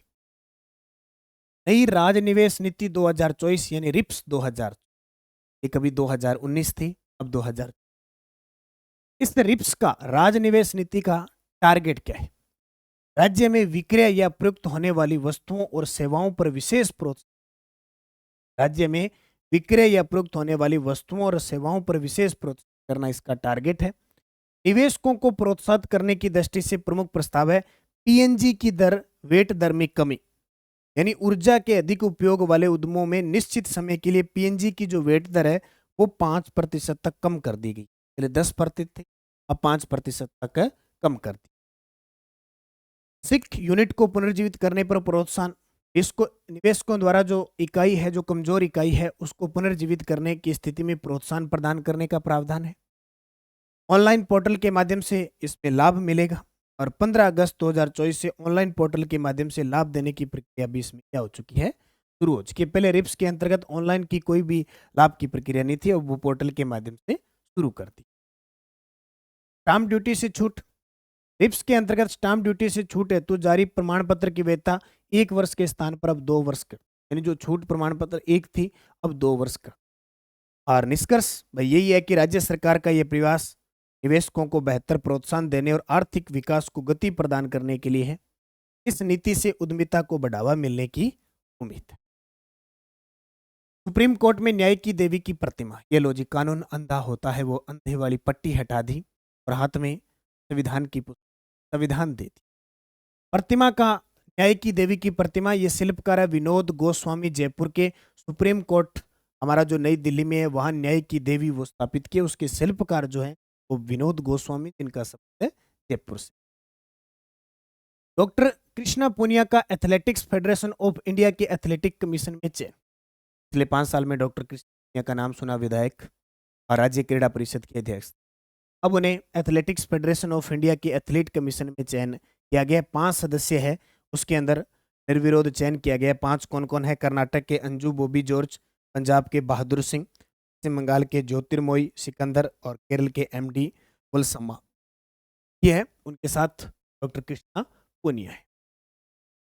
डॉक्टर कृष्णा पुनिया जो राजस्थान राज्य क्रीड़ा परिषद की पूर्व अध्यक्ष और ओलंपियन रह चुकी है, इस कमीशन में चयन भारतीय एथलेटिक्स को दिशा देने में उसके योगदान को मान्यता देता है। नाबार्ड की ऑल इंडिया फाइनेंशियल इंक्लूजन सर्वे 2021-22, नाबार्ड की ऑल इंडिया फाइनेंशियल इंक्लूजन सर्वे 2021-22, नाबार्ड की ऑल इंडिया फाइनेंशियल इंक्लूजन सर्वे 2021-22 राजस्थान के किसानों की प्रतिमाएं आए 13,600। ये नाबार्ड के जो जारी की है उसके अनुसार प्रतिमाएं आई है 2021-22 के अनुसार वो कितनी? 13,000। तो प्रोफेसर दयानंद भार्गव ये प्रखर चिंतक और वेद विज्ञान विशेषज्ञ हैं। हाल ही में इनका निधन हो गया। संस्कृत साधना शिखर सम्मान से इन्हें सम्मानित किया जा चुका, इतना याद रखना। बनवारी लाल जी कौन है? निधन, ब्राह्मण समाज के कदावर नेता और पूर्व राज्य मंत्री बनवारी लाल जी का निधन हो गया 22 अक्टूबर 2024। इनका जन्म पंचगांव धौलपुर में हुआ था। राजनीतिक कैरियर 1967 में धौलपुर से विधायक चुनकर सक्रिय राजनीति में कदम उठाया और 5 बार राजस्थान विधानसभा के सदस्य रहे, यानी विधायक रहे। कब याद रखना, बनवारी लाल जी राजस्थान के कदावर नेता और पूर्व राज्य मंत्री रह चुके हैं, 5 बार विधायक रह चुके। ठीक है, तो ये सारी क्लास थी इंपॉर्टेंट फैक्ट के साथ, जो भी अक्टूबर का कंप्लीट हो चुका है। तो ये पुस्तक अपनी आ रही है जल्द ही। कौन सी? 6 से 12 की जो पुस्तक है वो बाजार में उपलब्ध हो रही है 12 नवंबर से। ऑल एग्जाम, कोई भी राजस्थान का एग्जाम हो, चाहे फर्स्ट ग्रेड हो, चाहे सेकंड ग्रेड हो, रीट हो, पशु परिचर, सब एग्जाम के लिए बहुत इंपॉर्टेंट। मतलब 6 से 12 की पुस्तक chapter wise line to line इतनी गजब तरीके से तैयार की है, प्लस हर लगभग जिस क्वेश्चन की जरूरत है वो फैक्ट तैयार है। तो 6 से 12 की पुस्तक ग्राम सेवक पटवारी सब के लिए है और नवीन संस्करण बहुत ही गजब तरीके का आ रहा है। इसके अलावा ये जो हमारी नानक क्लासेज ऐप के अंदर टेस्ट सीरीज चल रही है जनवरी से दिसंबर 2024, 1 साल का करंट होता है। 1 जनवरी से लेकर 31 दिसंबर डेली, वीकली, मंथली और पीडीएफ उपलब्ध होती है। जैसे ये आपको ये क्लास करवाई है मैंने, इसकी पीडीएफ भी उपलब्ध है, इसका टेस्ट भी उपलब्ध है। अक्टूबर महीने के डेली वाले, वीकली वाले सब उपलब्ध है। इसके अलावा एक वीडियो कोर्स है जिसमें ये सारे उपलब्ध हो जाते हैं। ये चीज़ें आपको यहाँ उपलब्ध हो जाती है बिना किसी झंझट के, ना कोई एड आती है ना बात। तो आप ये वीडियो कोर्स भी ले सकते हैं। बस इनकी खासियत ये है कि इसमें 1 साल का करंट मिलता है, यानी आप आज लो या आप दिसंबर में लो, 1 जनवरी से लेकर 31 दिसंबर का करंट आपको मिलेगा पूरा डाटा। इसके अलावा राजस्थान जीके की वीडियो कोर्स चल रहा है, ज्योग्राफी है, कल्चर, हिस्ट्री, सब मेरे द्वारा करवाए गए हैं। पीडीएफ, टेस्ट और सब कुछ वीडियो कोर्स इसमें उपलब्ध है। बाकी टेलीग्राम ज्वाइन कर लो, नानक क्लासेस सर, यहाँ पीडीएफ लिंक और सूचना आपको प्राप्त होती रहती है। पशु परिचर के विद्यार्थियों के लिए स्पेशल करंट अफेयर्स की पुस्तक बाजार में उपलब्ध। आप पुस्तक लेने के लिए आप ऑनलाइन ऑर्डर कर सकते हैं 80 580 22 001। ओनली ऑनलाइन बुक के लिए हमारी सिर्फ एक ही सुविधा है, इस पे आप व्हाट्सएप संपर्क करें और डाक सेवा उपलब्ध है, डाक के माध्यम से आपके पास ये पुस्तक पहुंचेगी। आर्थिक समीक्षा की पुस्तक बाजार में उपलब्ध है, बहुत ही शानदार। और अभी जल्द ही वार्षिक अंक आएगी। और कोई विद्यार्थी कोई रीट की तैयारी कर रहा है, मुख्य परीक्षा पात्रता, या कोई जिसके रीट सब्जेक्ट के अंदर पंजाबी सब्जेक्ट है, तो वो रीट पंजाबी के लिए हमारी पुस्तक आ चुकी है, बहुत ही शानदार। आप उसका अध्ययन करें। निरंतरता रखें। इस प्रकार की मैंने क्लास दी है पूरे सप्ताह, बहुत सारे विद्यार्थी डेली नहीं पाते, तो बूस्टर फैक्ट के साथ मैंने अक्टूबर मंथ की क्लास दी है, तो इसका अध्ययन जरूर करें। तय दिल से बहुत बहुत धन्यवाद आपका, आप सभी विद्यार्थियों ने इस प्रकार क्लास के मांग की थी और मैंने आपको उपलब्ध करवाई। बस अब आपसे मेरी एक ही गुजारिश है, आप वीडियो को लाइक कर दें, शेयर कर दें ज़्यादा से ज़्यादा, ताकि मुझे हर महीने आपसे प्रेरणा मिलती रहे और मुझे सपोर्ट मिलती रहे कि भाई हाँ, बच्चों की जो मांग है जायज़ है, उस मांग के अकॉर्डिंग मैं क्लास दे रहा हूँ और मेरी पूरी सपोर्ट। धन्यवाद। जय हिंद, जय भारत, जय राजस्थान।